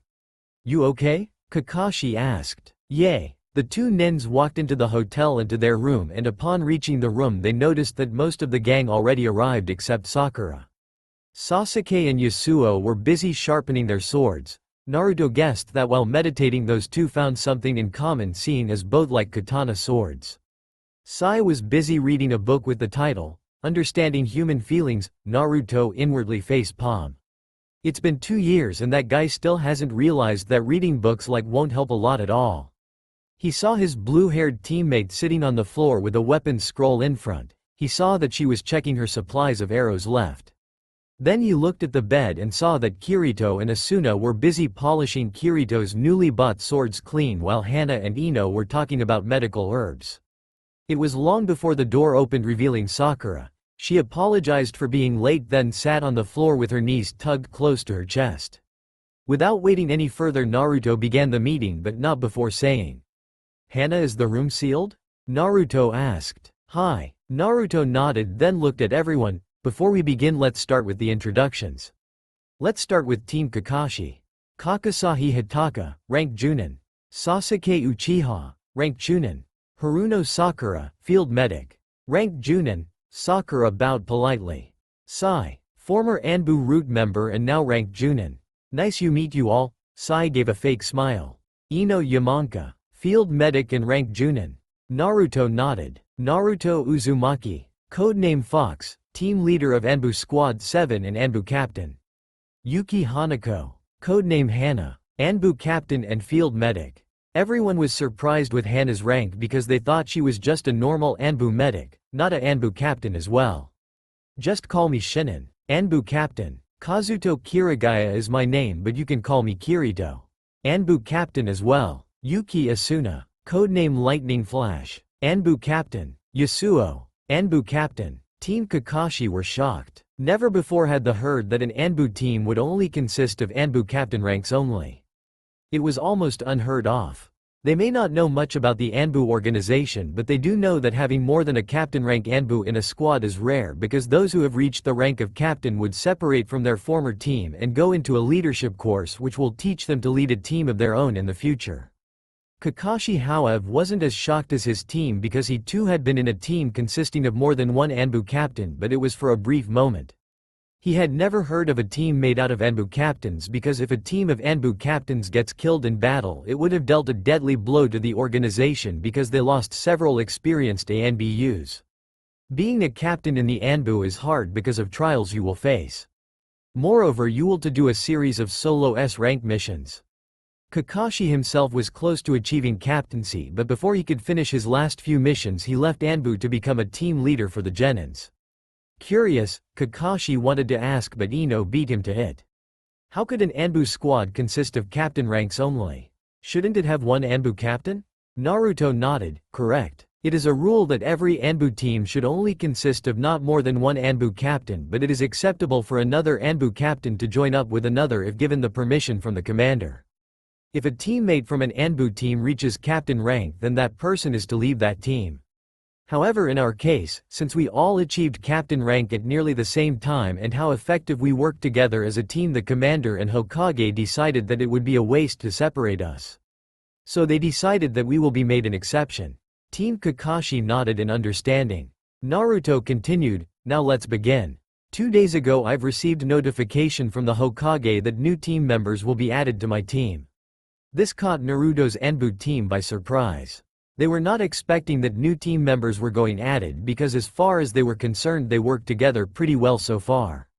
They were considered to be the best Anbu team ever formed next to the Yondaime's personal Anbu team. They've done missions that were considered to be suicidal, 100% success rate and countless rank S+ missions under their belt. Sure, getting new members meant more help, but they weren't exactly pleased with it because it might change the dynamics of the team. The new team members are. Naruto took out a name list from his pouch: Sasuke Uchiha, Haruno Sakura, Kakashi Hitaki and Sai. You will be the new members of my team. Ino, you will be part of another Anbu squad with your old team as well. I'm sure you know who they are. Ino nodded. Now personally I don't really know why the Hokage chose some of you, since I feel that there are more suited people, but orders are orders. Sakura and Sasuke looked down in guilt. They knew what he meant, but what could they say? They went behind the back of their teammate who would go through hell for them at one time. Sakura isn't the only one who still feels guilty to this day. Sasuke still berates himself for not considering Naruto's feelings towards the pink-haired medic. He knew Naruto had feelings for her, yet he still went for it. The names I have called will undergo special Anbu training. It teaches various things on how to become an effective Anbu, and I must remind you that we are under a time limit, so be warned that I will push you over the limit most of the time. It will be a month-long training program and some of them won't be within the village walls. I have a few other sensei who teaches Anbu-related stuff, so be ready to pack up. Naruto then looked at Kakashi. Kakashi, I know you've been through Anbu training before, so you will be overseeing their training and giving them tip-ups whenever you want. However, you will be participating in some of the training as well. Good with that? Kakashi shrugged and Naruto saw a smile under his mask. Fine by me, but I am not as young as I used to be, so go a little easy on me, would ya? Kakashi said, scratching the back of his head. Naruto chuckled. Sure, no problem, old man. Kakashi sighed. I'm old but not old enough to call me that, Naruto. Okay, now let's focus on another topic. He looked at Sakura and Hana. How's the antidote coming along? We have found the type of sickness but the source of it is still unknown. It's actually just a common flu, but for some reason the medicine that normally cures it aren't being as effective as it should be. For now I'm still running tests and experiments. Sakura spoke. So how long do you think you can come up with a cure? I'd say at least 3 more days. Naruto nodded, and with that he concluded the meeting. Everyone went to their respective rooms and fell asleep except for one person who sat on the rooftops for most of the night, unable to stop. Haunted by his nightmares. Morning came quickly, much to the displeasure of a certain pink-haired medic. Groaning, she finally got up and started her daily routine. After a few minutes she came back out refreshed and started to dress herself for the day. Walking out of the hotel she saw Naruto sit on a bench talking to an orange fox and wait, 9 tails? Naruto saw Sakura standing there with eyes as wide as dinner plates. This is Kurama, also known as Kyuubi, Naruto said. Kyuubi. Naruto sighed. Yes. He won't eat you, don't worry. A vein popped on Kurama's forehead. Why does everyone think I'm going to kill them when they see me? I mean, look at me. I look like an innocent fox. Almost look like one, Naruto said. A normal and innocent fox doesn't have 9 tails with an evil look and menacing look. Naruto smirked when Kurama glared at him. Tease me again and I won't heal you for a week. Go ahead. If I die you're joining me as well. TCH. Brat. I'm still here, you know. Sakura said nervously. The two looked at Sakura for a while, which got her even nervous. Then Naruto spoke. Where are you going? To the research lab? Sakura replied as a matter of fact. Oh, okay. Carry on, Naruto replied, then standing up and started to walk the opposite side. And where are you going? Training somewhere in the woods. Can I join? Sakura asked with hope shimmering in her eyes. No, Naruto replied coldly. Sakura's shoulders slumped and her eyes turned downcast, but then she looked back up with a smile. We could train some other time, right? Naruto shrugged his shoulders and walked away. Sakura stood there watching his fading figure with a pained expression. She sighed, then walked away towards the hospital. Meanwhile, another figure was watched the entire exchange between the two young adults while sitting on a branch reading an orange book. He sighed. He would need to fix this issue between his former students, or else they would live on the rest of their lives without happiness just like him. He took out a small piece of paper from his pocket and started to write something down, and when he finished it he summoned a messenger dog to hand the paper to the Hokage. He sighed. He hoped that what the Hokage was planning would work and it would not backfire on them, because if it did it would be disastrous. Sakura finally reached the hospital, and just like the day before, the hospital wards were packed with sick patients. Some of them included doctors and nurses. The staffs that were still fit enough to move or work were changing fluid packs every so often, but it's tough as they were low on manpower. She would need to ask Naruto or his team to make a few clones to help out in the hospital later. So for now she decided to make a few clones of her own and ordered them to help out. She didn't have the largest amount of chakra, but she could afford it, though it tires her even quickly. Her day would soon become worse when she learns that her research team all called in sick. She could not do all the research and experiments alone, so she forced out another few more clones and started her work. She could already feel herself getting tired, but she had to push through it. She didn't go through all those harsh training program from the Godem Hokage for no reason. After for 6 hours while using clones pushed her to her limit, but she had to go on. If there was one thing she hated feeling, and that was being weak. What kind of apprentice would she be if she couldn't even hold up a few clones for less than 24 hours? However, as strong as her willpower is, her body just couldn't keep up any longer. Her vision started to get blurry, and when she tried to stand up, her legs felt like jelly. She finally collapsed onto the floor, her eyes closing, and she silently cursed, "Damn," before finally blacking out. Back at the hotel, everyone was waiting for Sakura for dinner in Naruto's room since the restaurant was closed as they had no staff. Kakashi suggested that they should have dinners together every so often for some bonding, since they will be becoming a team soon. Why start later when they could start now? Kakashi and the others were getting worried of Sakura not showing up. Sure, she's been known to work late, but if there was something that she needed to attend to, she rarely shows up late, as Tsunade had taught her to be punctual in terms of timing.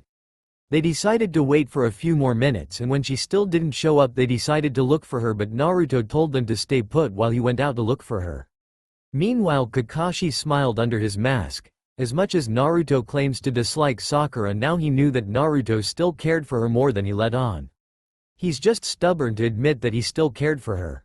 Walking out from the hotel, Naruto has an idea where Sakura might be, so without wasting any time he started jumping through the rooftops while hearing some residents cursing at him for making so much noise while they were trying to sleep. They were already having a headache thanks to the flu, and having some random ninja jumping on their roof while making a ruckus isn't helping them at all. When he finally reached the hospital, he walked in and headed straight to the research lab, but while he was on the way there he took notice that the hospital was low on staff. He made a mental note to put some clones in here to help them. Reaching the room, he opened it and saw Sakura lying on the floor unconscious. He quickly kneeled down beside her to check for any physical injuries, then her heartbeat, and when he was sure that she wasn't attacked by anyone he ran a basic scan on her chakra system. It's a skill Hana taught him just in case it might come in handy. After scanning and concluding the cause of her state, he sighed. You just had to work yourself to exhaustion. Naruto was somewhat used to Sakura working herself till she faints. In fact, he brought her home several times before in the past, and it looks like he's doing it again. Nostalgic feeling washed over, but he quickly pushed it away and focused on the matter at hand. He gently scooped her up in his arms bridal style and jumped out the window headed towards the hotel. He saw Sakura stirred a bit, then she snuggled her face deeper into his chest, clearly showing that she was in deep slumber due to exhaustion, and then he felt that she tightened her arms around his waist as if he was a big teddy bear. A small smile graced his face at this intimate position because it was something he always wished in the past, but as soon as the smile came it was gone. He would not allow himself to fall for the same thing again. When he finally reached the hotel, he went to the reception counter and took Sakura's extra room key without asking anyone, seeing as there weren't anyone at the counter. When he finally reached the door of her room, Naruto summoned a clone to help him open the door, and when he went in he gently lay Sakura down on the bed. As he was about to untangle Sakura's arms from his body, he felt her arms stiffen around him, but he still managed to untangle himself eventually. He took of her boots and placed them beside the bed, then covered the blanket over her. He stood up to look at her face when a sense of déjà vu occurred. It was only 2 years ago that he was standing over her while she was sleeping in the night before he left, and he was in that same position as he was 2 years ago. Then his body moved on his, he bent down, his face inches away from her. He could feel her breath tickling his face. He moved his face up and his lips made contact with her forehead. He stood up again and left the room silently. Meanwhile, back on the bed, a smile graced Sakura's face. Morning came as the wildlife slowly come awake from their deep slumber. The birds chirping away, squirrel munching away at their nuts like humans take their morning breakfast. The once busy streets of the town were now quiet as the town's residents were still sick. Only a handful who were still fit and healthy enough decided to walk out to their balcony to get some fresh air and natural sunlight into their dark rooms. In a room where the sunlight rays shone through the gaps of the curtains onto the face of a young woman who slowly woke up. Closing and opening her eyes a few times as they trying to adjust to the lightings, she sat up expecting to find herself still in hospital, but instead found herself on a soft bed in her hotel room. Her head still felt dizzy as she tried to remember the events of the night before, but when she searched through her memories all she could remember was blacking out in the hospital. Then somewhere in her sleep she felt something warm spreading throughout her body, and she could remember herself moving closer towards the source of warmth. She must have been carried here by someone, but who was it? Knowing that sitting around and thinking won't do anything, she decided to get off the bed and start up her daily routine. She stood up and headed straight to the toilet to get cleaned up and start off the day. After a few minutes she came out refreshed and changed. She then took out headache pills from her bag, a cup of water, and downed them all together. Why waste chakra on something so simple?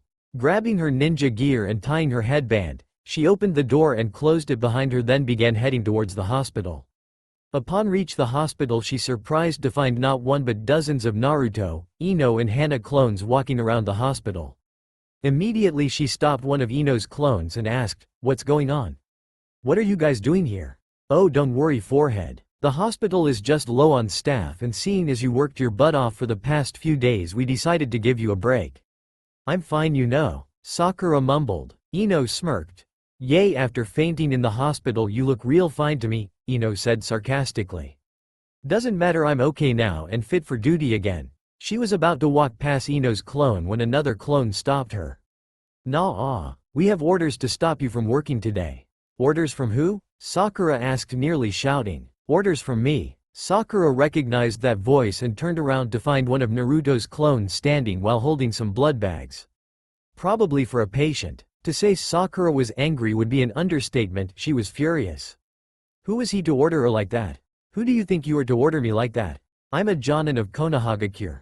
Naruto, unfazed by her angry demeanor, replied calmly, "I am a captain rank in Anbu and a special Jonin, so yes, I have the right to order you." Sakura blinked with surprise. Naruto was about to walk away, but Sakura tried to reason with him that how unfair this was.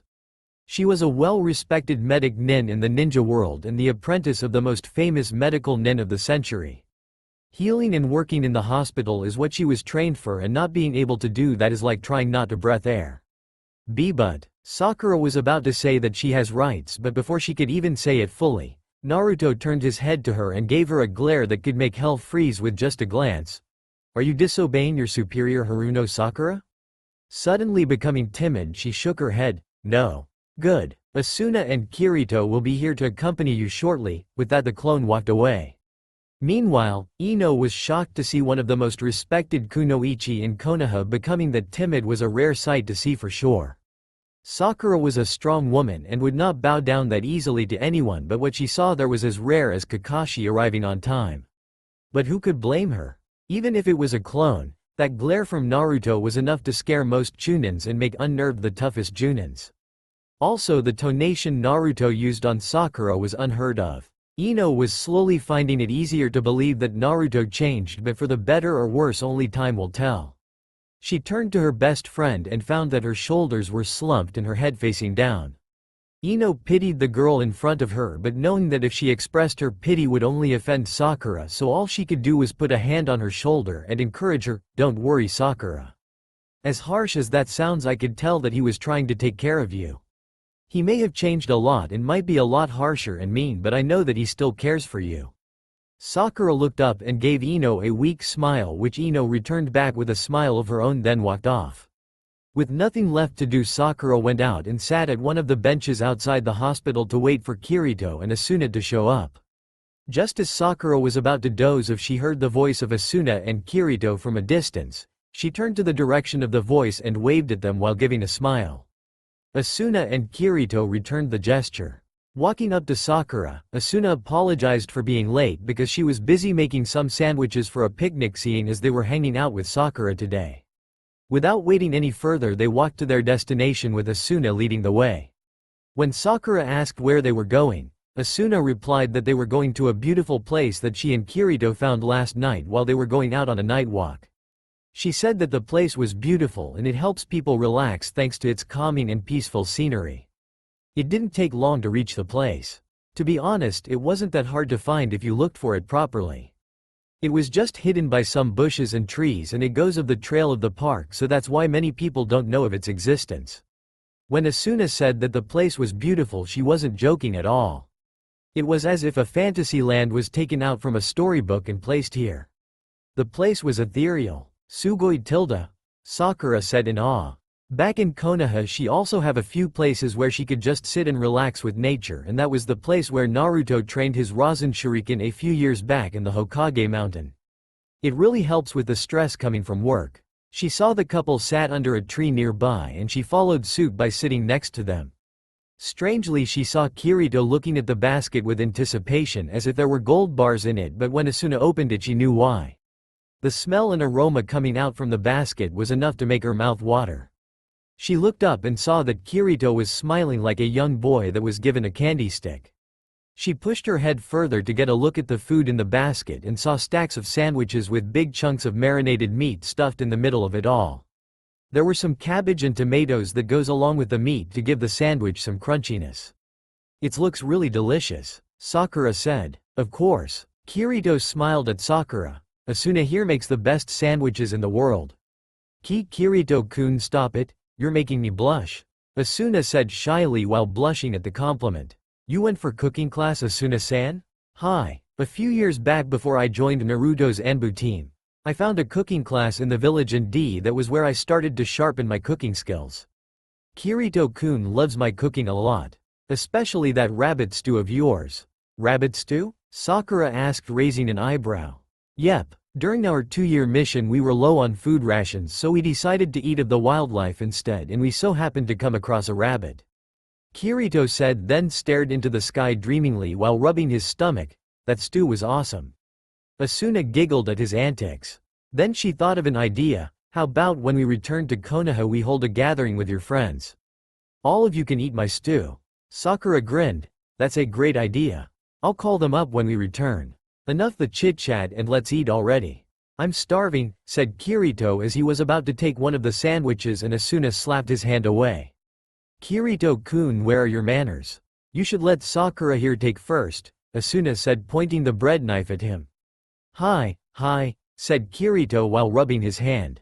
Asuna turned to Sakura. "Well, what are you waiting for? Dig in." The small group ate in peace, and at that time Sakura was learning more about Asuna and Kirito. Like how their relationship started out, how was their first date, their childhood, how did they meet at first, and so on. Turns out that Asuna is actually a daughter of a noble in the Fire Country, while Kirito came from a samurai family. He also said that Kirito is just his code name he used for missions, and his actual name is Kazuto Kirigaya. He mentioned that he came from a family that had a long history with samurai, and when Sakura asked that why he decided to break that tradition, he said that samurai aren't allowed to dual wield while a ninja can. Sakura then asked were they angry with what she did 2 years ago. She thought they were, but Asuna later told Sakura that she and Kirito does not blame her for anything. Love can be confusing and complicated. Sometimes we make the stupidest decisions. The only thing we can do is don't repeat the same mistake again, was what Asuna told her. The more she talked to Asuna, the more she envied her. Asuna was no doubt a beautiful woman. If she was still single, Sakura was pretty sure that many guys would be asking her for dates already. She was also a very wise person and a good friend. Sakura knew that if she had any problems, Asuna was the person she could talk to. Her movements were so elegant, but in combat she can be extremely deadly. Kirito said that many people look down on her because of her feminine and petite look, and they usually give her catcalls when facing her. She truly was an amazing person. Kirito on the other is a bit of a socially awkward person. He said that before he met Asuna he was usually a loner, but after meeting her, Asuna taught him to become a better person and he was grateful for her. Sakura then asked that why does he like dual wield a lot, and all she got was, "I just want to look like a badass." Sakura continued to talk to the young married couple for a few more hours before leaving them to their own devices. She wouldn't want to interrupt their private time. Seeing as she has nothing left to do, she decided to check on the rest of her team. She didn't need to walk far to spot her former sensei sitting on a branch reading his iconic orange book. She jumped on the same branch and leaned against the tree trunk, staring at her sensei in silence. Of course, Kakashi, a ninja of high caliber, could sense her. If he couldn't sense her, then he might as well be promoted back to Chunin. The two were silent for a few minutes till Sakura spoke. "He's changed a lot, I can see that." Sakura sighed. "To be honest, I never expect him to change this much. I always thought he would remain the happy-go-lucky energetic idiot forever no matter what. Guess I was wrong." Kakashi marked the page he was reading, then closed it. "It doesn't take much to break a man, Sakura." "What do you mean?" "No matter how strong or tough a man may appear on the outside, his heart is always fragile. It can be shattered and broken into pieces by the simplest of things, and Naruto is no exception. He loved you for so long, Sakura, and for a period of time you were with him most of the time. He thought that he finally had a shot of getting you to return his feelings, but you didn't." Sakura looked down. "I didn't think that dating Sasuke would cause so much pain to him." "It wasn't you dating Sasuke that caused him so much pain." Kakashi spoke. "It was you leaving and distancing yourself from him. You were that one person that Naruto opened his heart to. That one person who he trusted with his life, and that one person who could take away his depended on in any situation. Every time he returns from a hard long mission, you were there waiting for him to return. When he was feeling lonely, you were there to give him company. When he was going through tough times, you were there to become his pillar for support. When Sasuke returned, you stopped all that and distanced yourself from him. How do you think you would feel if you were in his shoes?" Sakura didn't say anything and stayed silent. Kakashi sighed. He stood up and put a hand on her shoulder. "I know you feel guilty and stupid for what you have done, but there's no point dwelling and regretting on past actions.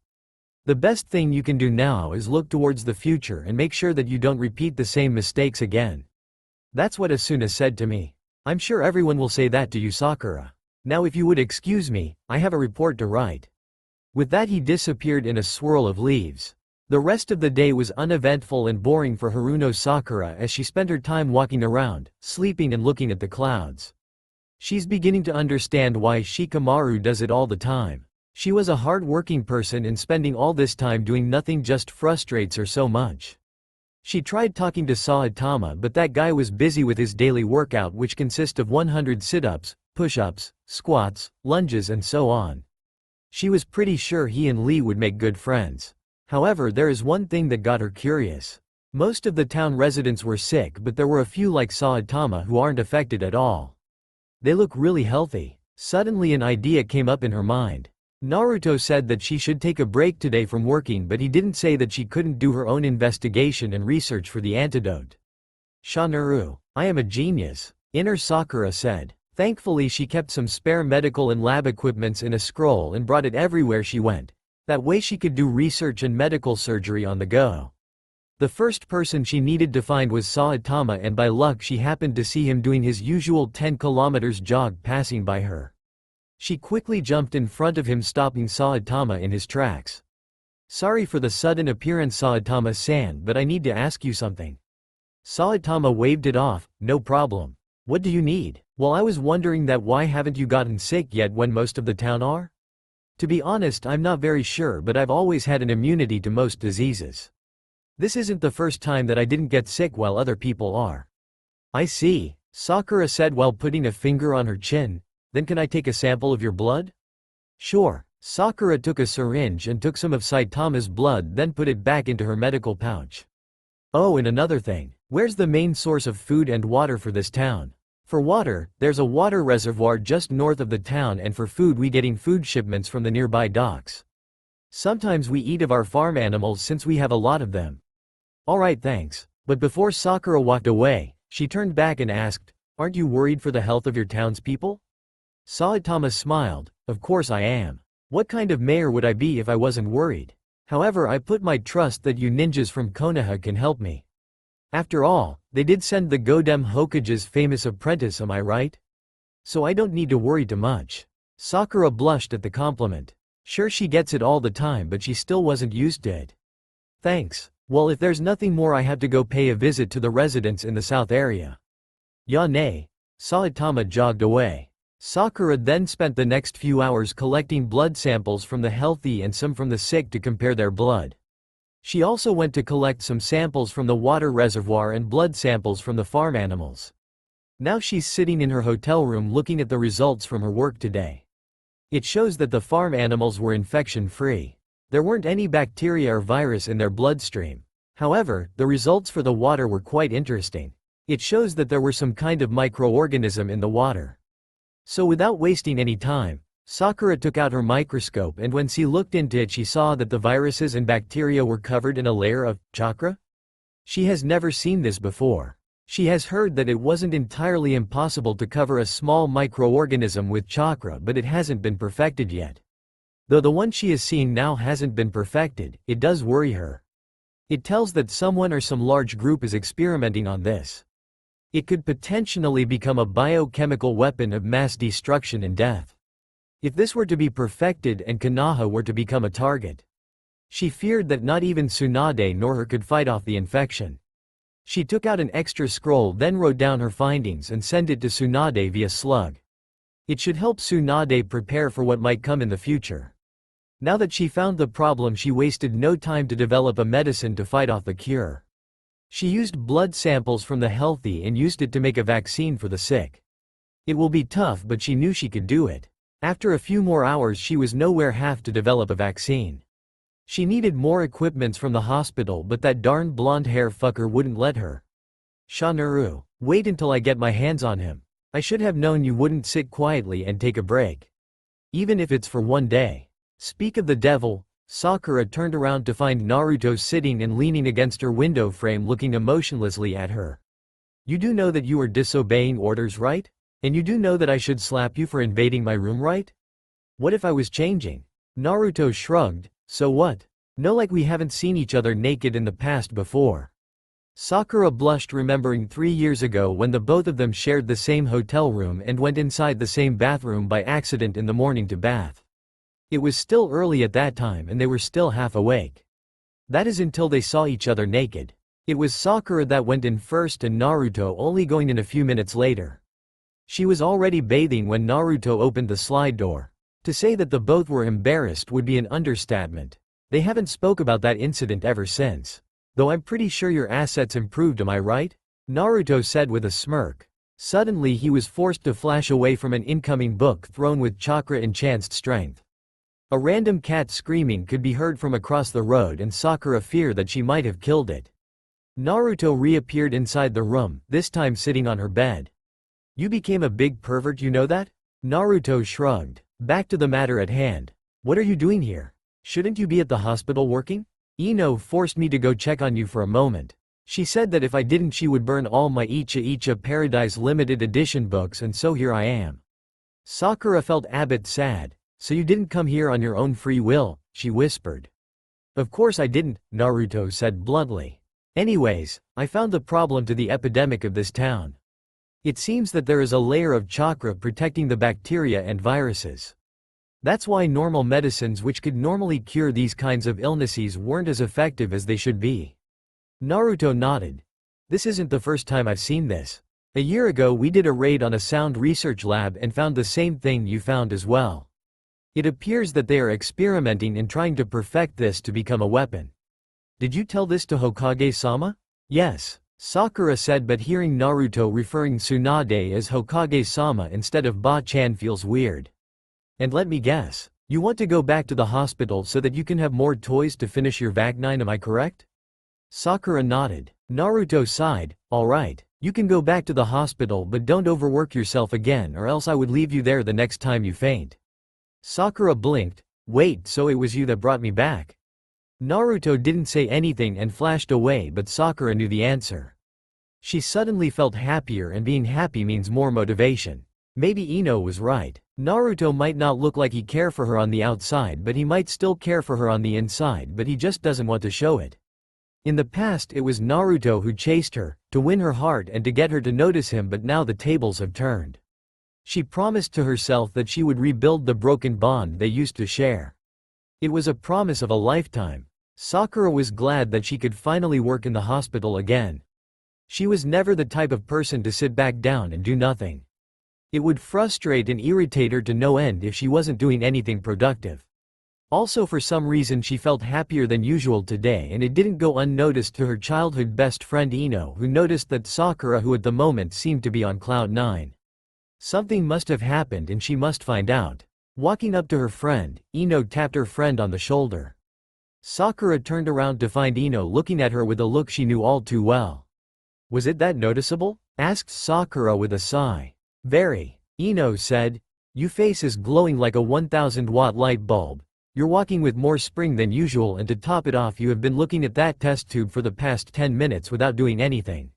What happened? Details now. Nothing happened last night. I don't believe you. Sakura sighed, knowing she wasn't going to get out of this until she tells Ino. Well, how do I say this? What? You finally got Naruto to fuck your brains out last night? Sakura blushed a deep crimson red. What? No. Then? Both of you had a hot makeout session last night? Ino. Sakura scolded. Alright, I'll stop it.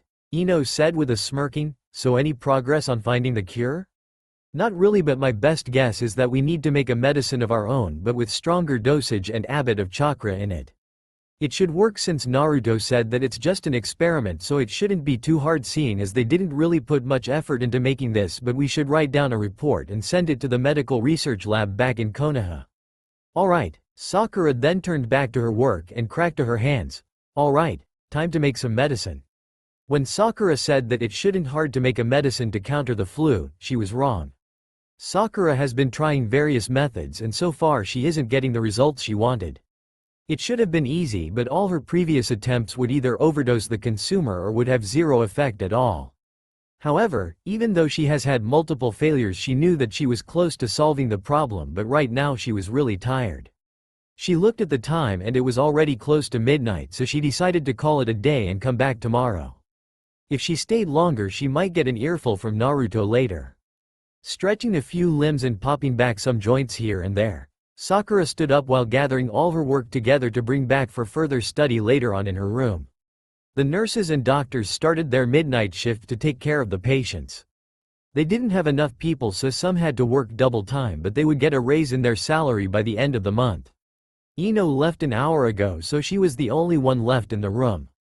Her reason for leaving was that she wanted to spend more time to bond with the ex-Anbu root member.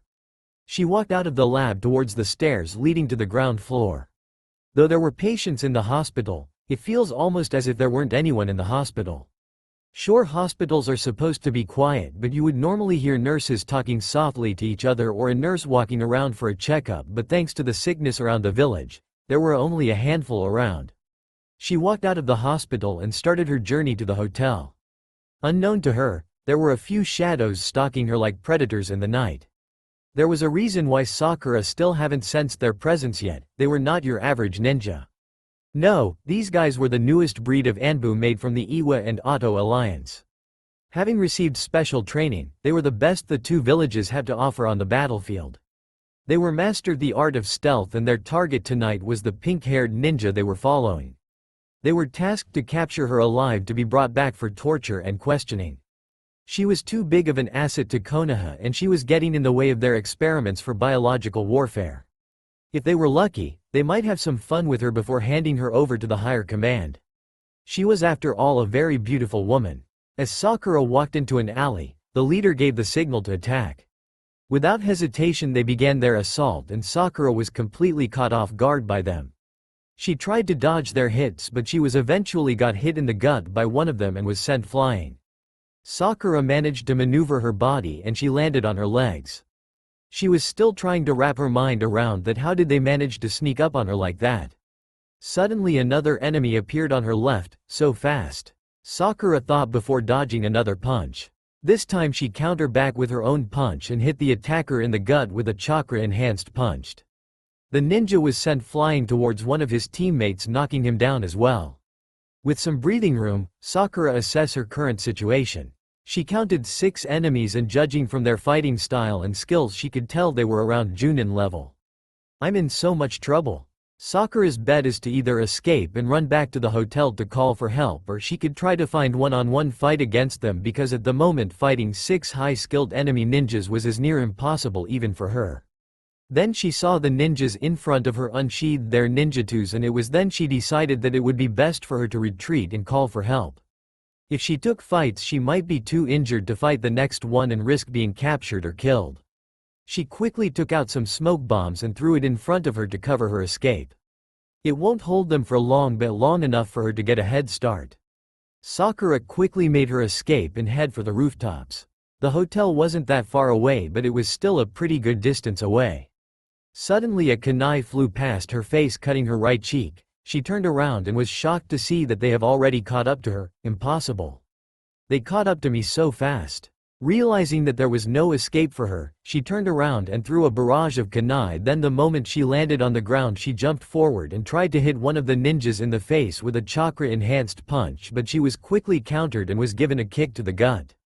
Sakura flew back and landed hard on the ground, then she took a kunai to block an incoming blade.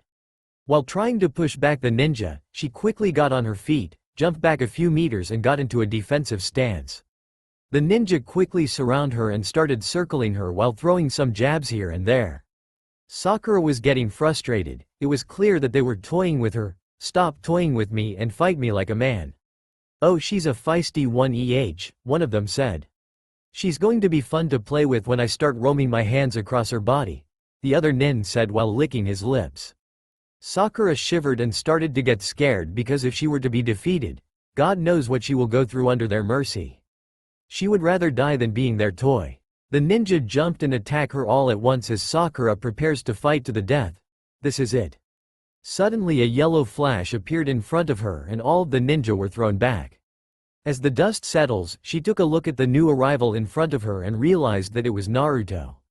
Once again he came to save her life. She took in his appearance and noticed that he wasn't in his Anbu attire, but instead he was in an orange jacket with black pants and sandals.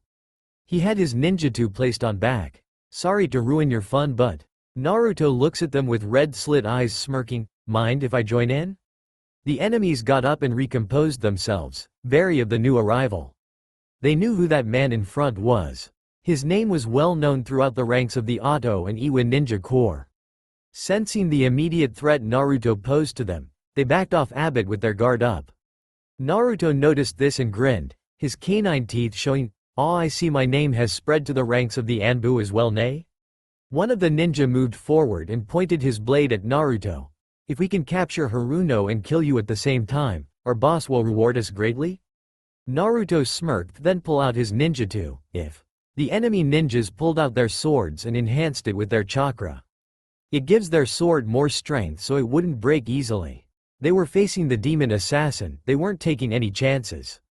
Naruto and the enemy ninjas got into fighting stance, waiting for one of them to make the first move. The ninjas knew if they want to defeat their foe they would need to be quick and deadly. This was what they trained for, and it was time to put their training to good use. They glanced at each other for a split second, then began their assault. One of them stayed back and blew out smokes towards Naruto while the others attacked him all at once. Naruto quickly summoned 2 clones and together the 3 of them took out 2 kunais each and threw it at the incoming enemy. The original Naruto turned to Sakura. "Can you break up the ground for me? Make sure it will hard for them to land." Sakura nodded and tightened her gloves, then gave a loud battle cry before smashing the ground below just as Naruto's kunai whiffed past the enemy. At first they thought he missed but then suddenly realized that he purposely missed, but they realized it too late at 3. Naruto teleported behind them with blade in hand. 3 of them were killed instantly while the other 3 managed to defend themselves, and now they find themselves free falling towards a ground that filled with jagged edges. It won't kill them but it will be enough to put them into a world of hurt. The enemy tried to land as safe as they could but one of them hit the jagged edge and was seriously wounded in the process. The last 2 remaining enemies managed to distance themselves to a safer distance, or so they thought. Without warning, Naruto suddenly teleported behind them with a clone and gave a hard kick to the ninjas towards Sakura, who was weighted with 2 enhanced chakra fist. She added chakra to her leg, then rushed forward and punched the 2 ninjas in the gut, causing them to pass out. Seeing as the cost is clear, Sakura breathed a sigh in relief. That was a really close call, and if Naruto had no shown up, God knows what might have happened to her. She walked towards her blonde teammate who was inspecting one of the enemy ninja body. It looks like Naruto is trying to loot the enemy body for valuable equipment or personal item. She was about to berate Naruto for doing something dishonorable when he ripped open the sleeves showing the arm of the enemy. Naruto pointed at a spot, and when Sakura took a closer look at it, she noticed that were some kind of tattoo logo. "What is that?" "Anbu Special Ops Unit," Naruto replied grimly. He knew that tattoo well. He's seen it countless times from his 2-year mission. "Anbu? From where?" "The Otto and Iwa Alliance." "That's bad, right?" "Very bad." Naruto didn't expect the alliance to move so fast. Also, it seems that they are training a new breed of Anbu Special Ops. He would need to report to the Hokage soon. "But why did they want to kidnap me?" "It's simple. You were in the way of their experiment, and seeing as you are a top medical ninja who has been taught by Tsunade, it made sense to capture you so that if there were any biochemical attack unleashed onto Konoha, then we would have one less skilled medical nin to help with. Tsunade may be good, but if an attack like that were to happen, she would be pulled away to help with the damage control." "Alright, I get what you're saying." Naruto stood up and summoned a few clones. "Take these bodies back to Konoha for investigation. Bring the live ones to Ibiki for interrogation. Maybe he might get some useful intel from them." The clones nodded, took the bodies, then jumped away. Naruto looked back at Sakura. "You okay?" "Yay, just a few minor cuts and bruises." Naruto walked towards Sakura with an expressionless face, making Sakura wonder what he wanted to say to her. He stopped in front of her, then used his thumb to wipe up the blood that's still dripping out from the cut on Sakura's cheek. He also used Abbot of Healing Chakra on his thumb to heal the cut. It wasn't deep, but it was deep enough to make the blood flow like a waterfall. He took one more look at Sakura with his thumb still on her cheek before saying, "Be careful next time," then flashed away without saying anything else. During the whole time, Sakura was stunned by his actions. That was the first time that Naruto had ever shown a caring side outwardly. This gave her hope that behind that tough exterior there is still that caring and loving Naruto she knew and loved. Sakura looked around, and seeing as there wasn't anything else to do here, she decided to head back to the hotel and get some good needed rest. A few days later, to say that finding the cure was hard would be an understatement. For the past few days Sakura has got nothing but failure, and it is driving her insane. She concluded that it wouldn't take much more for her to finally lose her sanity. Ino and Hana were getting frustrated too. Sakura has asked Hana to find every medical herb she could lay eyes on while Ino would turn them into medicinal tonic. Sakura also has a 1-meter radius that screams at everyone to back the fuck off. Anyone that comes into that 1-meter radius would become a human bird. Sai can agree to that as he clearly disregarded warning from his teammates and went to annoy Sakura by calling her ugly and flat-chested, which gave him the honor of becoming the world's first human rocket. It even created a 2-story hole in the ceiling that Sai created after being punched, which led to Saitama almost having a heart attack and seizure. Ino and Kakashi were trying to calm Saitama down and told him that Konoha would pay for the damage. On that day Sakura was so scary that even the cold-blooded Uchiha wouldn't go near her. He would rather be called a coward than risk losing his life to his ex. Seriously, how did manage to date that woman for a few months? So the only person that could calm Sakura is another man, and that unlucky poor bastard is. No, I won't do it, Naruto said with his hands folded on his chest. But Naruto, you are the only who can calm Sakura down. I mean, you've done it in the past, right? Surely you can do it again, Ino begged. Yay, I did calm her, but only after nearly reaching the light at the end of the tunnel. I suggest you leave her alone. She's a walking demon.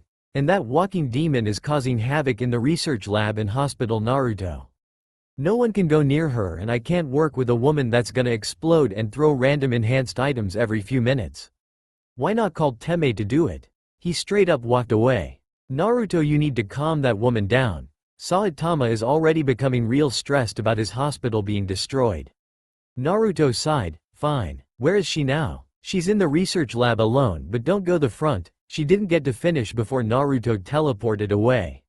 She was about to warn him about going through the front door since Sakura nearly killed Kakashi when he entered the front door only to narrowly dodge an enhanced chakra scalpel.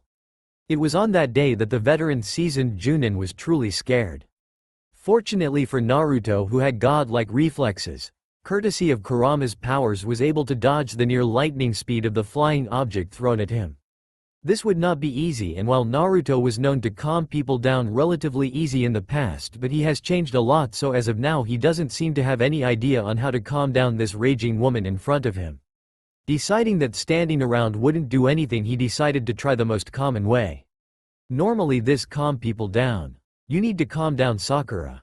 Blowing up and throwing things won't solve anything, you know. Unfortunately, Sakura was by means a normal person. Having inherited her mentor's temper and strength added to her inner persona, she was far from a normal person, so Naruto would have to try something extreme to calm her down. Calm down? You're asking me to calm down? How about you try working on this without sleep and rest? Sakura screamed, her temper flaring. Sakura's temper was famous throughout the ninja world, and with her period, her temper only becomes worse. God bless anyone who is unlucky enough to be on the receiving end of that temper, and sadly that unlucky bastard happens to be Naruto.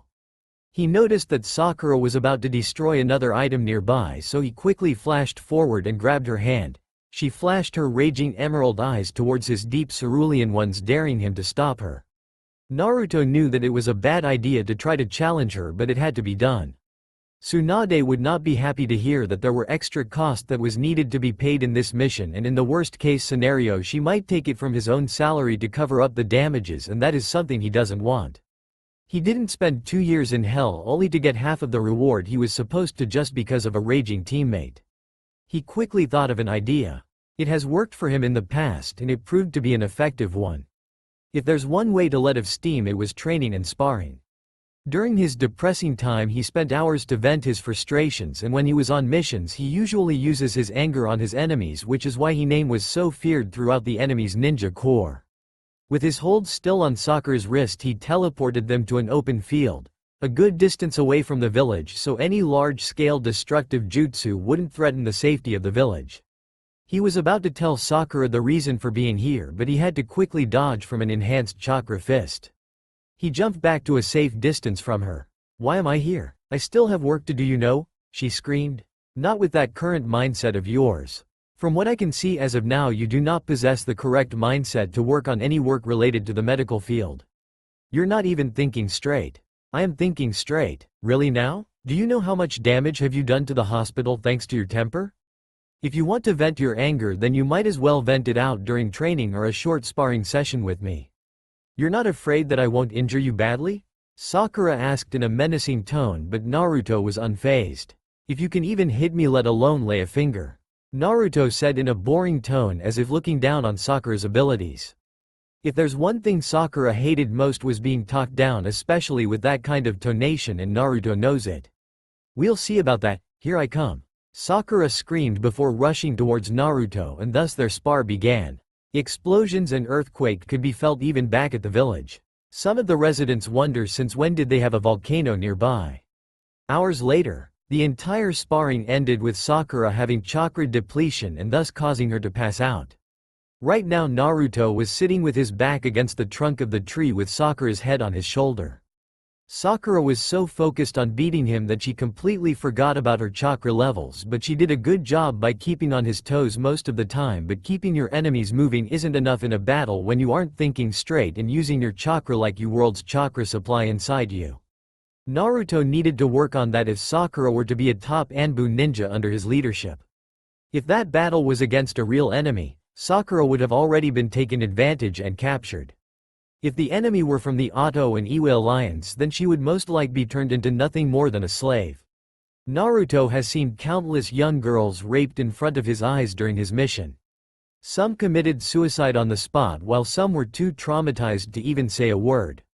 The Otto and Iwa ninjas were ruthless and merciless, which is why Naruto and his team rarely show mercy to them as well. Unless the enemy was a new member and barely committed any crime, then they might reconsider their options.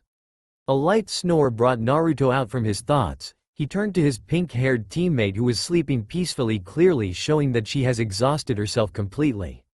In the past he always of having Sakura in this kind of position, but now he wasn't so sure anymore, but he wrapped his arms around her waist nonetheless and brought her closer to him. Sakura, not knowing who she's sleeping against, decided to snuggle closer till her face was in the crook of Naruto's neck. He may not have strong feelings for her as he had in past, but it doesn't mean that he wouldn't take the opportunity to treasure moments like these. He would be selfish just this one time, then he would bring her back home later. That's all for now. If you enjoy, then please like, share and do comments.